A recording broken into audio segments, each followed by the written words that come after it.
औज़ुबिल्लाहि मिनश्शैतानिर्रजीम बिस्मिल्लाहिर्रहमानिर्रहीम वल अस्र इन्नल इंसान लफ़ी खुस्र इल्लल्लज़ीना आमनु व आमिलुस्सालिहात व तवासौ बिल हक़ व तवासौ बिस्सब्र। मी आजच्या या सद्भावना मंच स्थापना कार्यक्रमामध्ये उपस्थित सर्व सन्माननीय आदरणीय आमचे सर्व अतिथीगण, महिला बंधू भगिनींनो, सर्वांचं मी हार्दिक स्वागत करतो।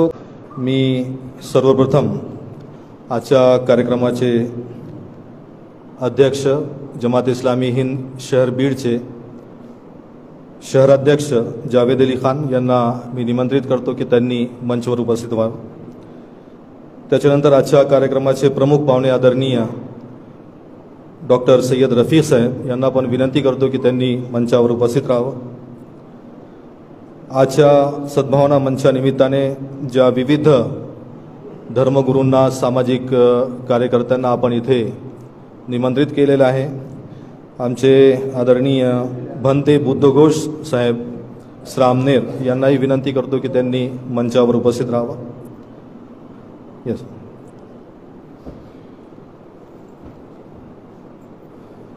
प्राध्यापक जावेद अली खान साहेब, आदरणीय प्राध्यापक शफी फारुखी साहेब यांनाही विनंती करतो की त्यांनी मंचावर उपस्थित राहावं। त्याच्यानंतर आमचे दुसरे सहकारी गौतम खटोळ साहेब, खटोळ प्रतिष्ठानचे अध्यक्ष आदरणीय खटोळ साहेब यांना विनंती करतो की त्यांनी मंचावर उपस्थित राहावं। मराठा सेवा संघाचे आमचे सहकारी JN भोरे साहेब यांनाही विनंती करतो की त्यांनी मंचावर उपस्थित राहावं। अखिल भारतीय बौद्ध महासभाचे बीड जिल्हा कोषाध्यक्ष आदरणीय अमरसिंगजी ढाका साहेब यांना विनंती करतो की त्यांनी मंचावर उपस्थित राहावं। सर्वांचे लाडके सुपरिचित लोकपत्रकार आदरणीय भागवत तावरे साहेब यांनाही विनंती करतो की त्यांनी मंचावर उपस्थित राहावं। सर आइए, तावरे साहब आइए। सर ऐसा आइए ना सर, तावरे सर। आमचे दुसरे सहकारी बाळासाहेब नागरगोजे सर यांना विनंती करतो की त्यांनी मंचावर उपस्थित राहावं। मौलाना इलियास नदवी साहेब यांना विनंती करतो की त्यांनी मंचावर उपस्थित राहावं। मौलाना इलियास नदवी साहेब।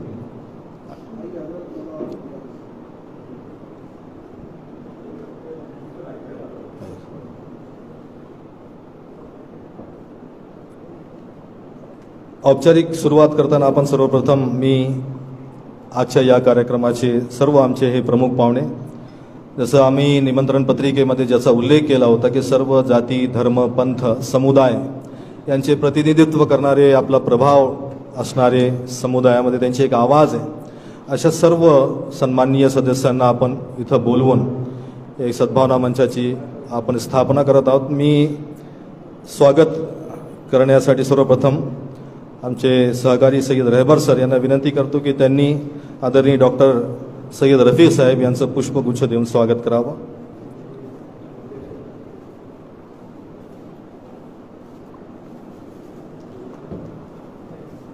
सिराज सिद्दीकी यांना विनंती करतो की त्यांनी आजच्या कार्यक्रमाचे आपले प्रमुख पाहुणे भंते बुद्धघोष श्रामनेर यांचं पुष्पगुच्छ देऊन स्वागत करावं।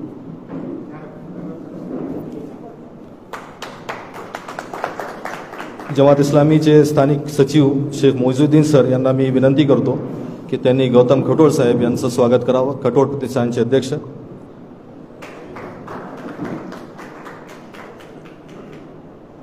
इलियास सरांना मी विनंती करतो की त्यांनी आमचे सहकारी अमरसिंगजी ढाका साहेब यांचं पुष्पगुच्छ देऊन स्वागत करावं। इलियास सर।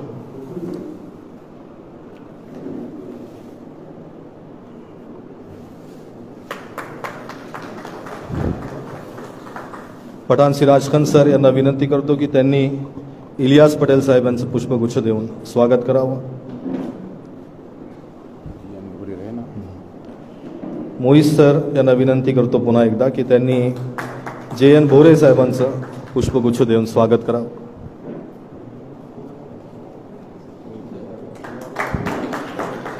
शफी काश्मी सर यांना विनंती करतो की त्यांनी शफी फारुखी यांचं पुष्पगुच्छ देऊन स्वागत करावं।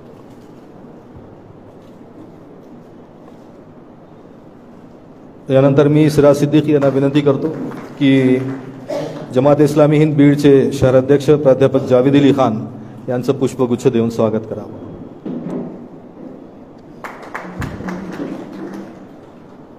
आज आपण ज्या निमित्ताने येथे जमलो आहोत सद्भावना मंच स्थापन करण्याच्या उद्देशाने, यापूर्वी आपण 2019 मध्ये सद्भावना मंचाची स्थापना केली होती. त्याची कार्यप्रणाली, उद्देश त्यामध्ये आपण सविस्तर त्यावर बोललो होतो. त्यानंतर आपली एक बैठकसुद्धा त्यामध्ये झाली. पुन्हा एकदा त्याला रिफॉर्म करण्यासाठी आणि पुनश्च एकदा त्याविषयी आपण चर्चा करण्यासाठी आज येथे जमलो आहोत. मी सर्वप्रथम शफी फारुखी साहेब यांना विनंती करतो की त्यांनी या कार्यक्रमाचं प्रास्ताविक करावं.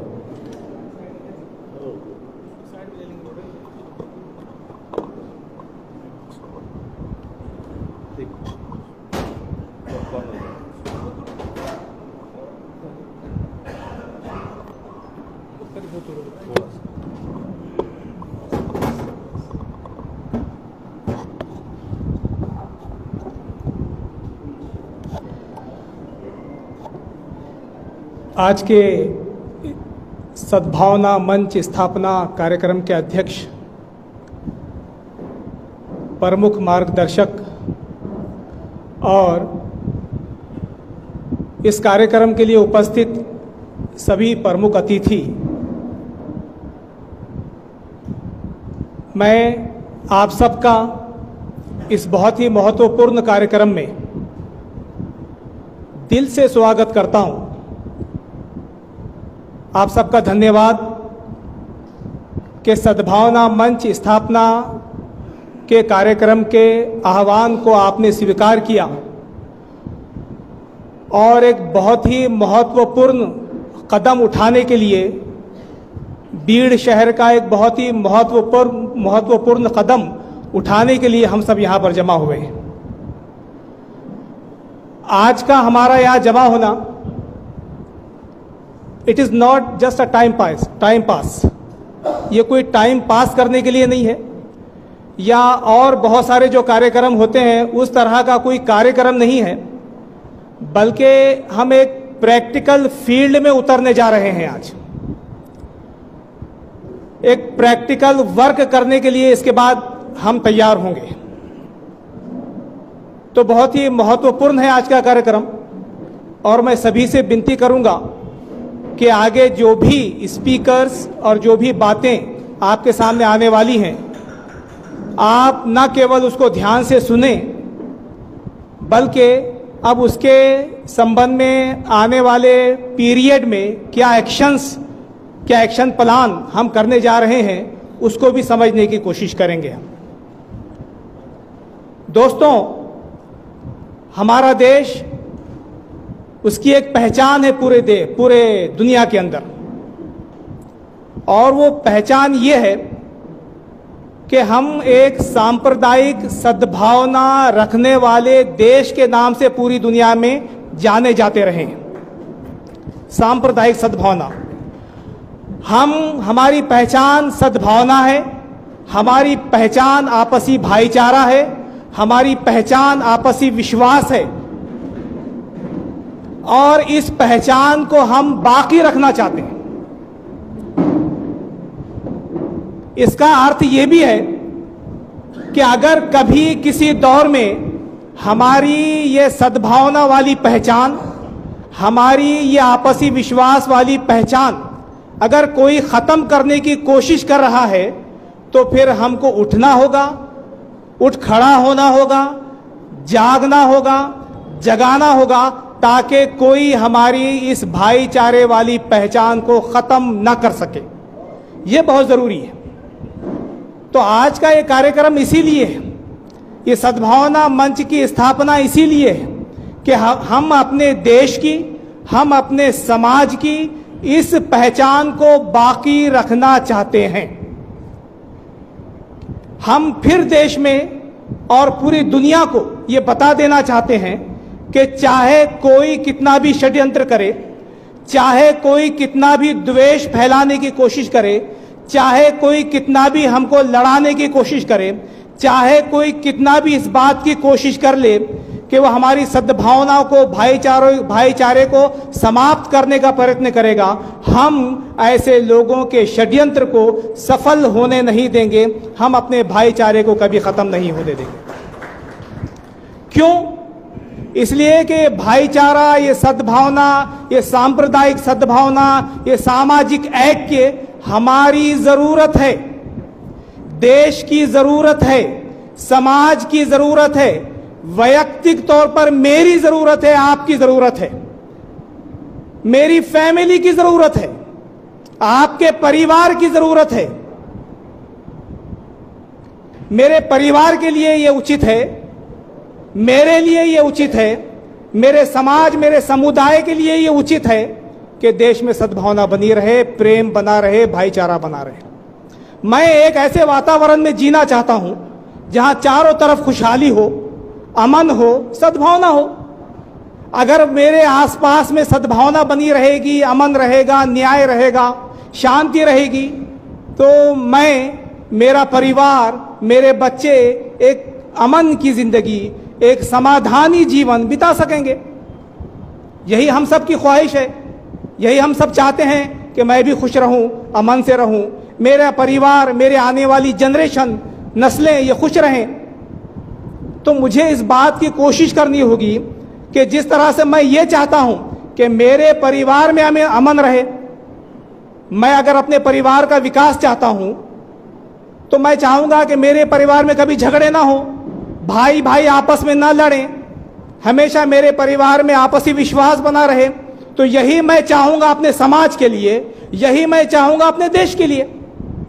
मैं चाहता हूं मेरा परिवार जो है तो अमन से रहे, सुकून से रहे, तो फिर मैं ये भी चाहूंगा कि मेरा समाज, मेरा पड़ोस, मेरा मोहल्ला, मेरा शहर और मेरा देश में भी अमन रहे, शांति रहे और भाईचारा रहे और सद्भावना रहे। ये सब हम चाहेंगे, क्योंकि हम इस देश में सदियों से रहते आए हैं, सदियों तक रहना है।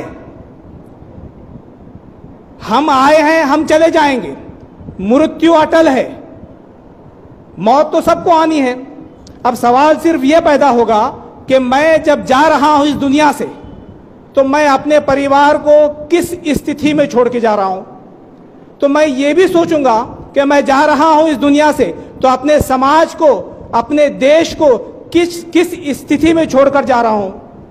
अगर मैं मरते वक्त मुझे इस बात का समाधान रहे कि मैंने प्रयत्न किया अपने शहर में, अपने मोहल्ले में अमन व अमान कायम करने का, द्वेष को खत्म करने का, सांप्रदायिकता को खत्म करने का, संकीर्ण मानसिकता को समाप्त करने का मैंने प्रयत्न किया, अब मैं इस हालत में मृत्यु मुझे आ रही है कि मैं अपनी आने वाली जनरेशन को, अपने परिवार को, अपने औलाद को, अपने समाज को एक ऐसी स्थिति में छोड़कर जा रहा हूं कि अब यहां पर कभी दंगे नहीं होंगे, अब यहां पर कभी द्वेष नहीं होगा, अब यहां पर कभी जो है सांप्रदायिकता के नाम पर कोई फसाद नहीं होगा। इस स्थिति में अगर मैं जाऊं ऊपर वाले के पास, मुझे मृत्यु आए तो मैं जरा समाधानी मृत्यु मुझे मिलेगी, ऐसा मैं समझता हूं। यही हम सब का ख्याल है, यही हम सबको सोचना चाहिए। अब होता क्या है हमारे पास अक्सर कि जब दंगा हो जाता है, जब द्वेष की भावना भड़कती है, जब टेंशन पैदा होता है, तब अमन कमेटी बुलाई जाती है, तब एकता कमेटी बुलाई जाती है और उसके बाद अमन पैदा करने की, सद्भावना पैदा करने की कोशिशें की जाती हैं। क्यों हम पहले नहीं कर सकते इसको? हम क्या पहले सद्भावना मंच के माध्यम से ऐसा वातावरण निर्माण नहीं कर सकते कि द्वेष पैदा ही ना हो, अशांति पैदा ही ना हो, टेंशन्स पैदा ही ना हो, सब मिलजुल कर प्यार मोहब्बत से भाईचारे के साथ रहें? तो पहले ही हम प्रिकॉशन के तौर पर क्या ऐसा नहीं कर सकते? तो ये सद्भावना मंच जो कायम किया जा रहा है, ये ऐसा ही मंच रहेगा जो समाज में सद्भावना को स्थापित करेगा, प्रस्थापित करेगा, उसको बाकी रखेगा, आपसी विश्वास को बाकी रखेगा, एक दूसरे का आदर और सम्मान हम इस मंच के माध्यम से करेंगे। धर्मों का आदर और सम्मान, समुदायों का आदर और सम्मान, एक दूसरे की जाति आस्था का आदर और सम्मान, ये हमको करना पड़ेगा, क्योंकि विविध धर्म के लोग, विविध जाति के लोग, विविध आस्थाओं के लोग यहां रहते हैं, उसमें कोई प्रॉब्लम नहीं है। जब इन विविध जातियों धर्मों के लोग इतनी सदियों से अमन और शांति से यहां पर रहते चले आए हैं, तो अब क्या प्रॉब्लम है? आगे क्यों नहीं रह सकते हम प्यार मोहब्बत के साथ? हम बिल्कुल रह सकते हैं अगर हमने संकल्प लिया, अगर हमने इरादा किया। तो हम अभी भी ये जो कुछ लोग जो समाज में बिगाड़ और द्वेष निर्माण करना चाहते हैं और हमारी शांति को भंग करना चाहते हैं, मेरे और आपके परिवार और समाज की शांति को भंग करना चाहते हैं। टेंशन में जिंदगी, सुबह क्या होगा, दोपहर में क्या होगा, शाम में क्या होगा, बच्चा बाहर गया तो घर पे आता कि नहीं कि वापस क्या होगा, ये सारे टेंशन्स वाली जिंदगी हम कब तक बिताएंगे? लोग बीमार हो रहे हैं टीवी देख देख कर, मीडिया देख देख कर, सोशल मीडिया के माध्यम से, समाचार पत्रों के माध्यम से, इलेक्ट्रॉनिक मीडिया के माध्यम से हमारे अंदर ऐसा जहर भरा जा रहा है कि जिसके वजह से लोग बीमार हो रहे हैं, मानसिक रोगी हमारे समाज में निर्माण हो रहे हैं। हम ये चाहते हैं कि चारों तरफ अमन हो, शांति हो। इसके लिए ये मंच स्थापित किया जा रहा है। इसका एक बहुत हल्का फुल्का इसका जो है सेटअप है, बहुत बड़ी संगठना नहीं है, ये एक हल्का फुल्का सेटअप है कि हम समाज में अमन कायम करने के लिए, सद्भावना कायम करने के लिए, एक दूसरे का आदर सम्मान करने के लिए इस मंच का उपयोग करेंगे। इसी के साथ साथ अगर हमारे शहर में कभी कोई टेंशन हो जाए, कभी कोई समस्या निर्माण हो जाए, तो ये मंच फौरन एक्टिव होगा और उस समस्या को समाप्त करने की कोशिश करेगा, आपस में मेल मिलाप करने की कोशिश करेगा। कभी जुलूस के मौके पर, कभी मिरवणुक के मौके पर, कभी कोई जलसा हो रहा है, कभी कोई रैली गुजर रही है, अचानक कोई ना कोई ऐसा टेंशन अगर पैदा हो जाता है तो ये मंच ये जो है तो एक्टिव होगा और समाज के अंदर और हमारे शहर में वो शांति निर्माण करने की कोशिश करेगा। यही छोटी मोटी चीज़ें अगर हम सब लोग संकल्प करेंगे तो इंशाअल्लाह दंगा मुक्त, द्वेष मुक्त देश और महाराष्ट्र के साथ साथ द्वेष और दंगा मुक्त बीड़ जिला भी हम बना सकते हैं इंशाअल्लाह। इस मंच को इसके लिए जो तो बहरहाल काम करना है। बाकी और डिटेल्स डॉक्टर साहब हमारे आपको बताएंगे। तो मैं यही उम्मीद करता हूं कि आपका आने वाले दिनों में इस मंच के माध्यम से एक्टिव पार्टिसिपेशन रहेगा। एक्टिव पार्टिसिपेशन, एक दो स्टाइल होती हैं, आखिरी बात करके मैं अपनी बात को खत्म करता हूं।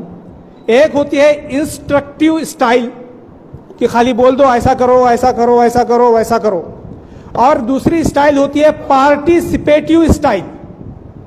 पार्टिसिपेटिव स्टाइल यानी हम खुद उसका हिस्सा बनेंगे, पार्टिसिपेट करेंगे। किसके लिए? शांति के लिए, न्याय के लिए, सद्भावना के लिए हम पार्टिसिपेट करेंगे। हम में से हर व्यक्ति, यहाँ बहुत कम लोग आए हैं, बहुत कम लोगों को यहाँ दावत दी गई है, लेकिन जब ये मंच स्थापित होगा तो पूरे बीड़ में, पूरे बीड़ जिले में इस मंच के माध्यम से हम कोई ना कोई एक्शन प्लान इंशाअल्लाह बनाएंगे और उसमें आपका सहयोग हमको मिलेगा। यही उम्मीद करते हुए मैं अपनी दो बातें यहाँ पर खत्म करता हूँ। बहुत बहुत शुक्रिया। धन्यवाद शफी फारुकी साहेब. शफी फारुकी साहेब सद्भावना मंच आणि धार्मिक जनमोर्चा पूर्ण महाराष्ट्रामध्ये स्थापन करण्याच्या प्रयत्नामध्ये आपण अग्रेसर आहात. डॉक्टर सय्यद रफीक पारनेरकर यांच्यासोबत. यानंतर मी आमचे लोकप्रिय लोकपत्रकार भागवत तावरे साहेब यांना निमंत्रित करतो की त्यांनी आपले मनोगत व्यक्त करावे. अस्सलाम वालेकुम रहमतुल्लाहि व बरकातुहू. राम राम, जय भीम. या कार्यक्रमाचे अध्यक्ष जावेद अली खान साहेब, या कार्यक्रमाचे प्रमुख वक्ते आणि आमचे मार्गदर्शक, मैं आपसे बहुत ज़्यादा मुतासिर हूँ डॉक्टर सैयद रफ़ीक पारनेरकर साहब. मैं आपको सुना बहुत हूँ, तो मैं आपसे बहुत ज़्यादा मुतासिर हूँ.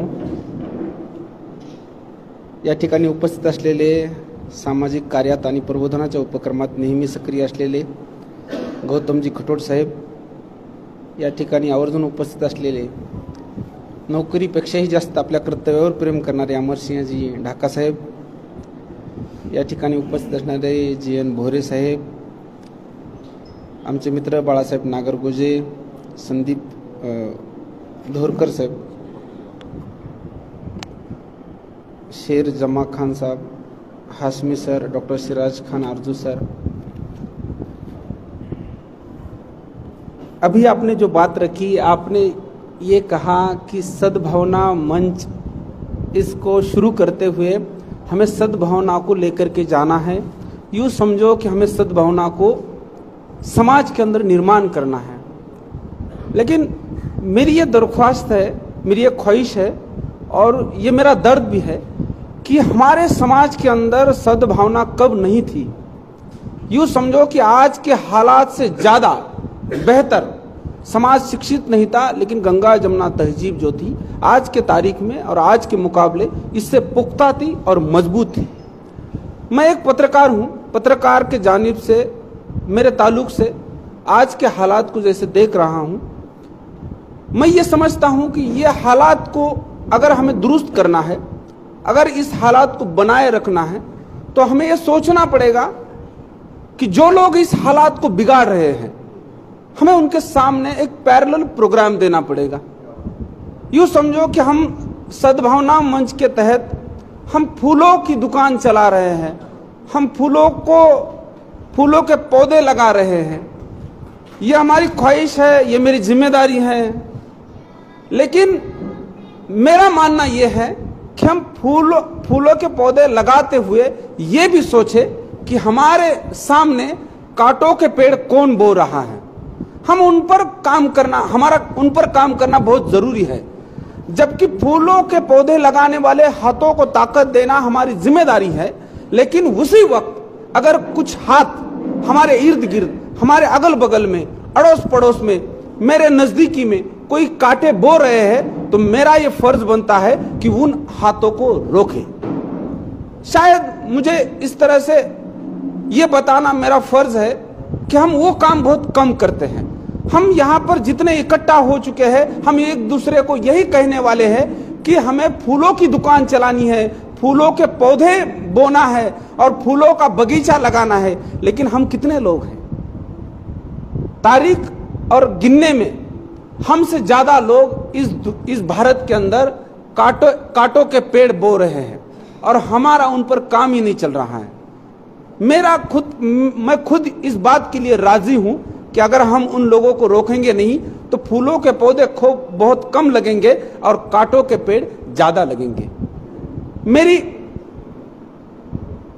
हमारी ये कमनसीबी है कि इस भारत के अंदर जो कांटे बोने वाले जो लोग हैं, उन्हीं हाथों में यहाँ की सल्तनत है। तो अगर हमें कुछ अच्छा काम करना है, इस आवाम को और इस माहौल को बेहतर बनाना है, शांति और अमन को कायम रखना है, तो सद्भावना के साथ चलते चलते हमें उन कांटे बोने वाले हाथों के खिलाफ भी एक जंग का ऐलान करना मेरा जमहूरियत का एक फर्ज है।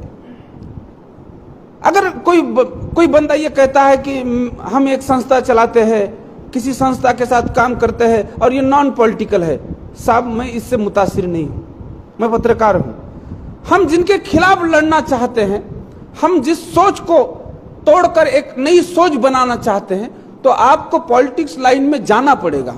आप उम्मीदवार नहीं बनिएगा, आप किसी पार्टी को ज्वाइन नहीं कीजिएगा, लेकिन आपको एक पॉलिसी लोगों के बीच में लेकर के जाना पड़ेगी कि जो लोग कांटे बोते हैं, मेरी सद्भावना को मारते हैं, मेरे सद्भावना को बरकरार रखते हुए वो मेरी खिलाफत में है, तो उनके साथ में जो सल्तनत है, उस सल्तनत के सामने हमें खड़े रहकर ये कहना पड़ेगा कि अगर मेरी सद्भावना को आपकी तरफ से चोट है, तो आपका जो काम चल रहा है उस काम को रोकने की ताकत हम रखते हैं। जब तक आप ये बात नहीं करेंगे, तब तक हमारी सद्भावना सिर्फ एक तकरीरों के बीच रहेंगी। यहाँ सिराज खान आरजू सर हैं और मैं कई दिनों से हम लोगों के बीच जाते हैं। ये सद्भावना के खिलाफ जो भी मुद्दे हैं उस पर हम काम करते हैं। हमारे लोगों के बीच में चले जाइएगा, आप किसी भी एक मजहब का अगर ये प्रोग्राम होता, हिंदू या मुसलमान या बौद्ध, किसी भी एक मजहब का प्रोग्राम होता, तो यहाँ बैठने के लिए जगह कम पड़ जाती। जब तुम सेंटर लाइन पर आते हो तो सेंटर लाइन पर लोग आने के लिए तैयार नहीं है। आज के हालात में किसी भी मांग को लेकर के जो जुलूस निकलते हैं, वहां लाखों की तादाद है। उनका आना इस बात का सबूत है कि वो उस माहौल में जीना चाहते हैं। जात धर्म पंथ के नाम से जो चल रही रैलियां है, चल रहे पार्टियां है, चल रहे तकरीरें है, वहां की जो भीड़ है, उन भीड़ के माहौल को अगर हम समझे तो ये बात का पता चलता है कि लोग मजहबी दाव में फंस चुके हैं। अब मेरे जैसा बंदा कोई हिंदू से निकल करके आएगा और ये कहेगा कि देखो मेरा जो हिंदुत्व है वो सबको साथ लेकर के चलता है, वसुदैव कुटुंबकम के साथ चलता है, अहम ब्रह्मास्मि लेकर के चलता है। कोई मेरा मुसलमान भाई आएगा वो कहेगा कि रबूल ये आलमीन है, रबूल ये मुस्लिमीन नहीं है। कोई दौर था कि मुसलमानों के बारे में गलत फहमियाँ थी, कुरान सबके लिए है, ये अब हमें पता चला है। ये तकरीरें हम करेंगे, लेकिन जब तक हम सेंटर लाइन पर चलेंगे ये लोग हमारे साथ नहीं आएंगे। जब हम पॉलिटिकल लाइन में उनको ब्रेक डाउन करने की कोशिश करेंगे तब जाके तुम्हें नोटिस किया जाएगा। नहीं तो देखो, मैं एक पत्रकार हूं, मैं उन लोगों के बीच में भी रहता हूं। ये आपने बहुत अच्छी बात की कि हमें दंगे फसाद के अलावा समाज को जोड़ना है और एक ऐसा समाज और एक ऐसी सोसाइटी खड़ी करनी है जहां दंगे फसाद कम हो। सब आखिरी 10 सालों में जितने दंगे फसाद हुए पिछले 70 सालों में नहीं हुए। हम क्या कर रहे थे? इसका मतलब यह है कि हम कोशिश तो जरूर कर रहे थे, लेकिन हमारे कोशिशों का जो रुख था वो सल्तनत की तरफ नहीं था। सल्तनतें दंगे करती रही और उन दंगों में अपनी मुकम्मल सत्ता पाती रही और हम तकरीरों में मशरूफ रहे। तकरीरों का असर होता है, नहीं होता है ऐसा बात नहीं है, तकरीरों का असर जरूर होता है। लेकिन जब आपने एक बात बहुत अच्छी की और मैं उससे मुतासिर हूं, आपने एक बात की कि हमें अब एक्शन मोड पर आना है। यह पहल है और यह आगाज है, और जब तक आप पहल नहीं करोगे, जब तक आपके पास कोई एक्शन प्लान नहीं होगा, ये लोग आपसे नहीं डरते। ये लोग ये आपके बीच में आकर के बैठते हैं, ये आपकी तारीफ करते हैं, आपकी तकरीर बहुत अच्छी हुई ये बात कहते हैं। लेकिन वो राजनीति में जो सल्तनत बैठी है, सारे मायने और सारे डिसीजन जो होते हैं, आज मुसलमानों के ऊपर जो जाती हो रही, कहां से हो रही साहब? मेरे तरफ से हो रही, आवाम की तरफ से हो रही नहीं, सल्तनत की तरफ से हो रही। सब 2 दिन पहले की तकरीर है नरेंद्र मोदी साहब की। उन्होंने अपने तकरीर में कहा कि मनमोहन सिंह साहब जो सरकार में थे, उन्होंने जो अपनी बात रखी कि मुसलमानों के लिए फला फला सरकार बहुत काम करती थी, उसके अलावा काम नहीं करती। किसी बंदे ने वो मनमोहन सिंह साहब की तकरीर सामने लाई और इस बात को नकारा कि देखो मोदी साहब कैसे झूठ बोल रहे थे। एक बात बताए, सब पार्टनर साहब यहाँ जब तकरीर करेंगे उनके सामने 100 लोग हैं, और मोदी साहब जो तकरीर कर रहे थे उनके सामने 2 लाख लोग थे। आप समझ रहे हो इस बात को? 2 लाख के भीड़ के सामने एक झूठ को खुलेआम बांटा जा रहा है और एक सच सुनने के लिए सिर्फ 200 लोग हैं। जंग मुश्किल है, लेकिन जंग में फतेह मुश्किल नहीं है। मैं इस जंग का एक जवान बनकर, आपका साथी बनकर, जो भी मेरे हिस्से, जो भी जिम्मेदारी मेरे हिस्से बनती है, उसे मुकम्मल राह पर लेकर के मेरी पूरी कोशिश करूंगा कि आप जिस सोच के साथ चल रहे हो, इस सोच का जीतना सिर्फ मुकम्मल नहीं है, ये आखिरी सच है। और आपने बहुत अच्छी तमाम बातें की और आपके बातों का जो रुख मैंने समझा, उस रुख को समझते हुए हमें एक दिन वहां पहुंचना है जहां हम थे। ऐसा कुछ भी नया नहीं है, हम बहुत बेहतर समाज थे, बेहतर सोसाइटी थे। और बड़ी आज जो बातें कर रहे हैं हम, अगर देहात में जाएंगे तो लोग हम पर हंसेंगे कि हिंदू मुस्लिम एकता। अरे भाई, हम अलग कहाँ थे? वो लोग बोलेंगे, वो अनपढ़ जरूर है, उनको हम देहात वाले बोलेंगे, लेकिन वो हमसे बहुत आगे है इस मामले में। वहाँ कोई अलगाव नहीं है, वो बड़ी प्यार मोहब्बत से, ये शहर वाले लोग हैं जिनके खिस्सों में पैसे है और किताबें पढ़ने वाले लोगों ने ये अलगाव पैदा किया है। इसलिए हम उसी गंगा जमुना तहजीब को लेकर के आगे जाने वाले हैं और इंशाअल्लाह ताला इस मुकम्मल जंग में हम जीत और फतेह हासिल करेंगे। इस बात को मुख्तसर करते हुए आपको शुक्रिया अदा करते हुए जज़ाकल्लाहु खैरान। बहुत बहुत शुक्रिया। ये थे हमारे सद्भावना मंच के जो सदस्य थे, जंग के हमारे सिपाही भागवत तावरे सर। मैं चूँकि उनका व्यस्त कार्यक्रम है और उससे उनके जाने से पहले ही मैं उनके मंच में उनकी जो जिम्मेदारी है उसको यहाँ उसकी घोषणा करता हूँ कि ये जो सद्भावना मंच बनने जा रहा है हमारे पीर शहर का, उसके लिए मैं उस मंच के उपाध्यक्ष के लिए हमारे सम्माननीय भागवत तावरे जी का नाम यहाँ पर पेश करता हूँ और डॉक्टर सिराज खान आदू साहब से विनती करता हूँ कि वो उसकी तायीद फरमाएं। जी, मंच से भी आवाज़ आई है कि मंच पर से सबकी तरफ से अनुमोदन है उनका। आज जो सद्भावना मंच बनने जा रहा है, जिसका अभी ऐलान होगा, अभी हमारे दोस्त लोक पत्रकार भागवत जी तावरे, जिन्होंने आप लोगों के सामने अपनी बात रखी, और जनाब शेख अब्दुल हमीद सर ने सद्भावना मंच के उपाध्यक्ष के तौर पर उनका नाम पेश किया। मैं अपनी तरफ से और आप सभी की ओर से भागवत जी तावरे लोक पत्रकार, इनको उपाध्यक्ष के तौर पर पेश किए जाने पर तायद करता हूं, भरपूर तायद करता हूं। बहुत बहुत शुक्रिया। इसके बाद मैं डॉक्टर साहब से विनती करूंगा कि ये जो किताब है इस्लामी संस्कृति साने गुरु जी की, वो आपके शुभ हस्ते भागवत तावरे साहब को जो तो गिफ्ट की जाए।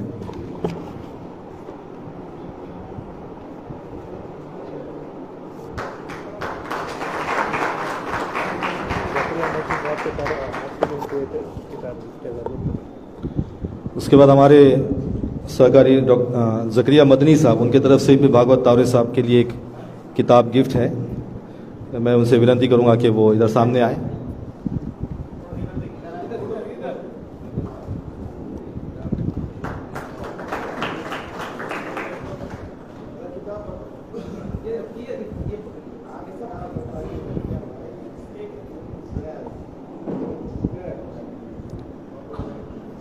शुक्रिया, धन्यवाद बहुत बहुत। इसके बाद में हमारे दूसरे साथी मराठा सेवा संघ के ज्येष्ठ सहकारी JN भोरे साहब, उनसे विनंती करूंगा कि वो अपने मनोगत रखे। आपके लिए 5 मिनिट का वक्त है। अतिशय चांगला उपक्रम या ठिकाणी आपण मागेही 2019ला घेतला होता आणि आता प्रास्ताविकामध्ये जे भावना ज्या हृदयातून आल्या व्यक्त केल्या, त्या भावना सरळ माझ्या हृदयापर्यंत पोहोचल्या।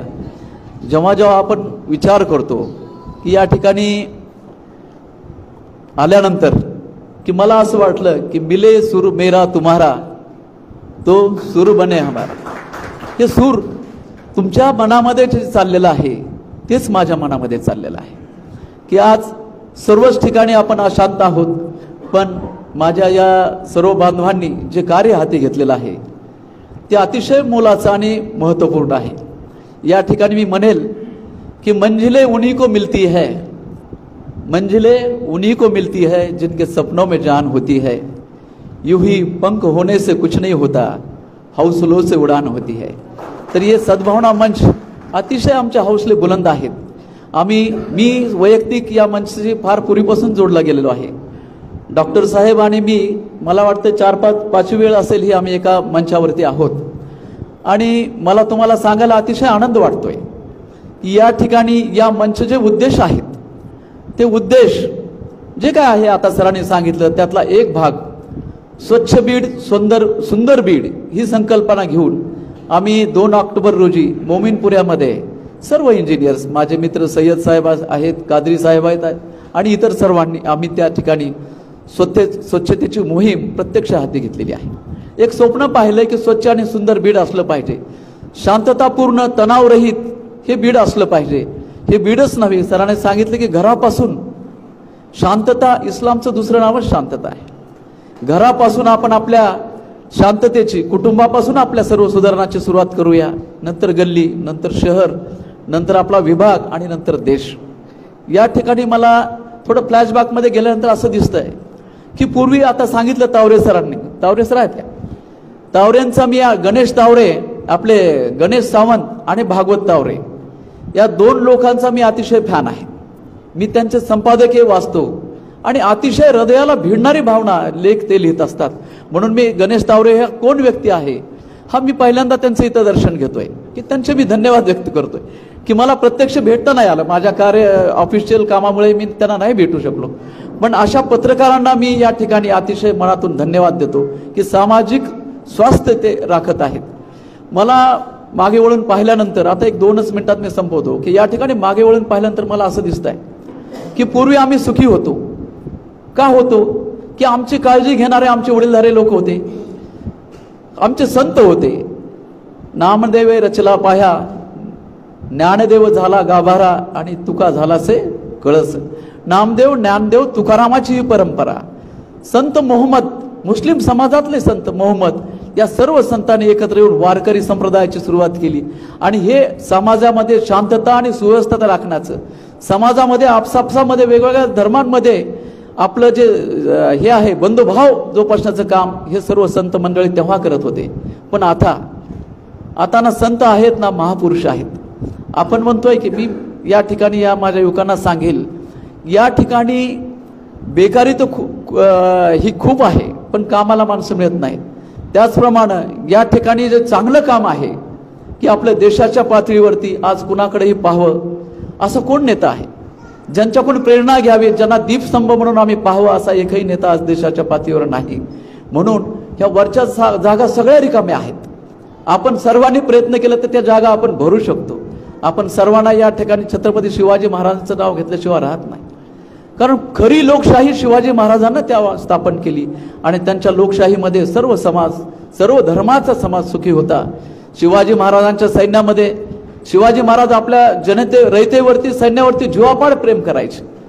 त्यामुळे जेव्हा रायगडाचं बांधकाम पूर्ण झालं आणि महाराजांना हिरोजी इंदलकर इंजिनियर्सने त्यांनी किल्ला दाखवायला घेऊन गेले आणि ते जगदीश्वराचं मंदिर त्यांनी कौतुकानं त्यांना दाखवलं, तेव्हा महाराज म्हणाले की हिरोजी इंदलकर, आपण किल्ला अतिशय छान बांधलेला आहे, पण मला एका गोष्टीची खंत वाटते की या ठिकाणी माझ्या सैन्यामध्ये असणारे मुस्लिम बांधव, ते बांधव त्या ईश्वराची, ते एकच अल्लाह, तो एकच गॉड, तो एकच ईश्वर आहे, त्याची प्रार्थना कशी करतील.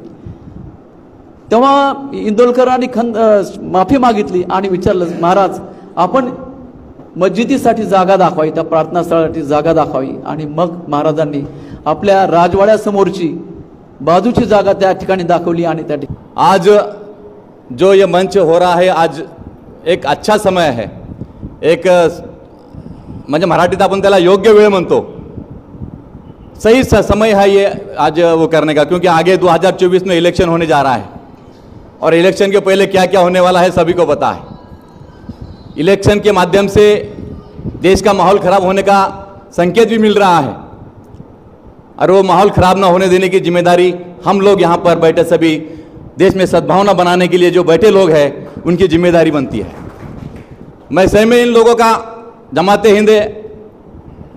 इस्लामी हिंद इस संस्था का, इस संगठन का मैं शुक्रगुजार हूँ, क्योंकि उन्होंने ये एक अच्छे मौके पर अच्छा विचार किया है, अच्छे अपने अखलाक रखे हैं.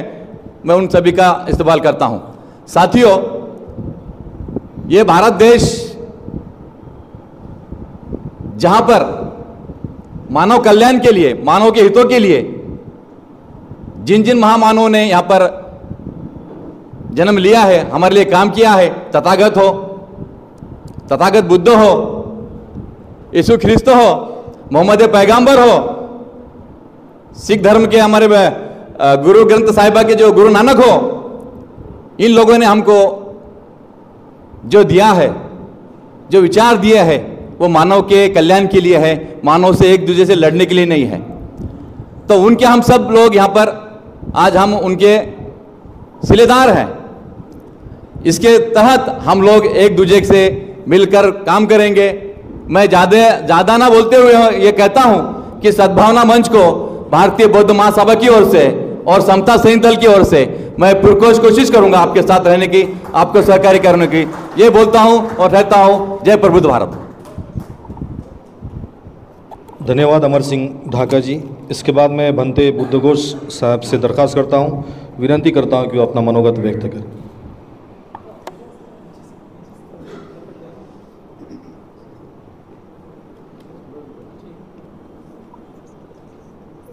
सब पाप सकरणं कुशल उपसंपदा सचित्त परियोदपनं ये तं बुद्धान शासनं सब पापसकरणं कुशलसोपसंपदा सचित्तपर्योदपनं एतं बुद्धान शासनं. म्हणजे हे पाली भाषामधला शब्द आहे. सब पापसकरणं कुशलसोपसंपदा सचित्तपर्योदपनं एतं बुद्धान शासनं. म्हणजे कुठलेही पाप कर्म न करणे, कुठलेही पापकर्म न करणे, कुशल संपादन करणे, चांगलं काम करणे, चांगलं कार्य करणे हेच बुद्धाचे सांगणे होय. बुद्धाचं सांगणे होय.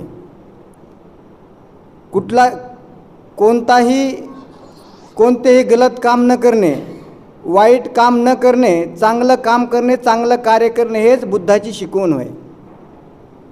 तर आज या ठिकाणी आपण चांगली शिकवण, चांगला मार्ग या ठिकाणी शेवकरलेला आहे.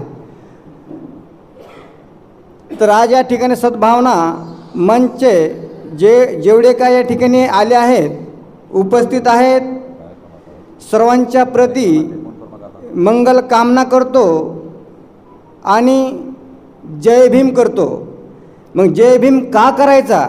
कारण ईश्वररत्न बोधिसत्व डॉक्टर बाबासाहेब आंबेडकरांनी भारत देशाचं संविधान लिहिलेलं आहे आणि त्या संविधानामध्ये लिहिलेलं आहे सर्व धर्माचा, ज्याच्या त्याच्या धर्माचा त्यांनी अभ्यास करणे, हे का नाही? धर्मनिरपेक्ष देश बनवलेला आहे. तर या ठिकाणी सर्व धर्माचे लोक एकत्र येऊन एक मानव जातीसाठी, मानवाच्या हितासाठी, कल्याणासाठी, मंगलासाठी या ठिकाणी सद्भावना ग्रुप या ठिकाणी जमा केलेला आहे. तर नक्कीच तुम्ही या ठिकाणी सक्सेस होतान अशी तुम्हाला मंगल कामना करतो आणि मंगल मैत्री करतो आणि या ठिकाणी थांबतो. सर्वांना मंगल कामना करतो. जय भीम करतो. धन्यवाद भंतेजी, आपण आमच्या विनंतीला मान देऊन कार्यक्रमाला उपस्थित झाला, मार्गदर्शन केलं. याच्यानंतर मी गौतम खटोड साहेब यांना विनंती करतो की त्यांनी आपले मनोगत व्यक्त करावे.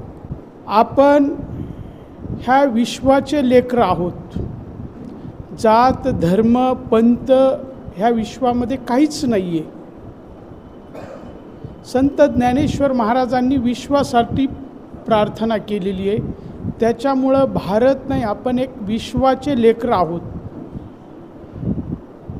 मला वाटतं की आपलं बीड शहर अतिशय शांत शहर आहे. हे मी गेल्या 25 वर्षापासून पाहतोय की अतिशय कीर्तन महोत्सवामुळं माझा बराच संपर्क सर्वांशीच येतो. अतिशय शांत शहर आहे. आज फक्त आपल्याला ही आपली एकी आहे हे आपल्याला दाखवायचं आहे की कोणी खोडकर लोकांनी आपली खोडी करू नये. त्यांना ही एक समज आहे. सगळे आपापल्या प्रपंच चालवण्यासाठी सर्व व्यक्ती 24 तास काम करतो, परंतु एखादा खोडकर व्यक्ती आपलं मन विचलित करू नये याच्यासाठी हे त्याला एक संदेश आहे. मला वाटतं एक तसाच हा प्रकार आहे. आपण सगळे भगवंताची लेकरं आहोत, परंतु काही लोकांचा खोड्या करण्याचा तो सुद्धा एक व्यवसायच आहे. त्याला आपण बीडकरांनी कधीही भीक घातलेली नाही आणि कोणत्याच संतांनी सांगितलं नाही कोणत्या धर्माची खोडी करणं. परंतु काही आसुरी लोक असतात, ते करत असतात, पण त्यांचं आपण चालूच देत नाही. हे बीडकरांचा माझा पारनेकर साहेब हे 25 वर्षाचा मला अनुभव आहे. कारण ह्या गावची जी माती आहे, ह्या गावचं जे पाणी आहे खूप चांगलं पाणी आहे. अनेक विचारवंत ह्या गावातून निर्माण झालेत आणि आपलं नाव खूप चांगलं आहे. महाराष्ट्रात म्हणा, महाराष्ट्राच्या बाहेर म्हणा. म्हणूनच आज मला वाटतं की गेल्या 20 वर्षापासून आमची जी इच्छा होती पारनेरकर साहेबांना आणायची, तर स्वर्गीय भरतबुवा रामदासी यांच्या माध्यमातून होती, पण सर आमचा योग आला नाही. पण आज तुम्हाला ऐकण्याची आज आमची जी काही भावना होती ती आज संपन्न होत आहे. आणि मला सरांचं जे पहिलं भाषण होतं ते खूप महत्त्वाचं आहे. त्यांचा अशा अंतकरणातून एक एक शब्द होता की आपल्याला प्रॅक्टिकल मोड करायचं आहे. मला याचा खूप आनंद आहे की आमच्या भगिनी इथं उपस्थित आहे. त्यांचं मी मनापासून अभिनंदन करेल. तुम्ही अशा कार्यक्रमाला उपस्थित राहणं खूप गरजेचं आहे. मला वाटतं की ज्या गावाची शैक्षणिक मूल्य वाढतात तो गाव खूप सुंदर होतं. हे माझा एक लातूरचा अनुभव आहे. लातूरचा मुस्लिम माणूस ओळखूच शकत नाही आपण, इतकं सुंदर बोलतो तो. तर तिथं 55-60 वर्षाची शाहू कॉलेजची तपश्चर्या. माझी कळकळीची विनंती आहे, मी बार्शी रोडला सुद्धा एक बैठक झाली होती, त्याच्यामध्ये मी एकच म्हणलो की शैक्षणिक प्रबलता आपली इथं खूप वाढली पाहिजे. माझी तुम्हाला कळकळीची विनंती आहे की ही जी सद्भावना मंच आहे त्याला पहिलं प्राधान्य, आपल्या गावाची शैक्षणिक गुणवत्ता वाढलीच पाहिजे. कुठून? नर्सरीपासून. तर मला वाटतं 15 वर्षाच्या नंतर असलं कधीच आपल्याला करायची वेळ पडणार नाही. कारण शिक्षण माणसाला इतकं चांगलं बनतो. आज रफिक पारनेरकर साहेबांचं काय, शैक्षणिक ह्याचे ते गाड्या अभ्यासक आहेत. शैक्षणिक शिक्षण क्वालिटीचं बालपणापासून घेतलं म्हणून त्यांनी मोठे मोठे ग्रंथ वाचन केले, म्हणूनच आज त्यांना राज्यात बोलवलं जातं का नाही. माझी कळकळीची विनंती आहे, सगळ्या गोष्टीला बाजूला ठेवून बालवाडीपासून आपल्या लेकराला कसं शिक्षण मिळेल ह्याचा प्रयत्न करणं खूप गरजेचं आहे. तर माझी कळकळीची विनंती आहे, ह्या बाकी गोष्टीला थोडंसं बाजूला ठेवा. सर, रिक्षावाला कलेक्टर झाला होता बदनापूरचा, तर त्याचा कार्यक्रम मुद्दामून आम्ही मिलिया कॉलेजमध्ये निकाल लागल्यानं अन्सार शेख, तर निकाल लागल्यापासून आम्ही 4थ्या-5व्या दिवशी त्यांचा कार्यक्रम तिथं ठेवला होता. आणि तिथं मला एक आनंद आहे की महिला भगिनीसुद्धा उपस्थित होत्या, तो एक आनंद आहे. तर माझी कळकळीची विनंती, हे सद्भावना मंचाबरोबर आपल्याला शैक्षणिक कार्य मोठं ह्या बीड शहरामध्ये करायचं असं मी एक विनंती करतो. आणि तुमच्या खांद्याला खांदा लावू नये.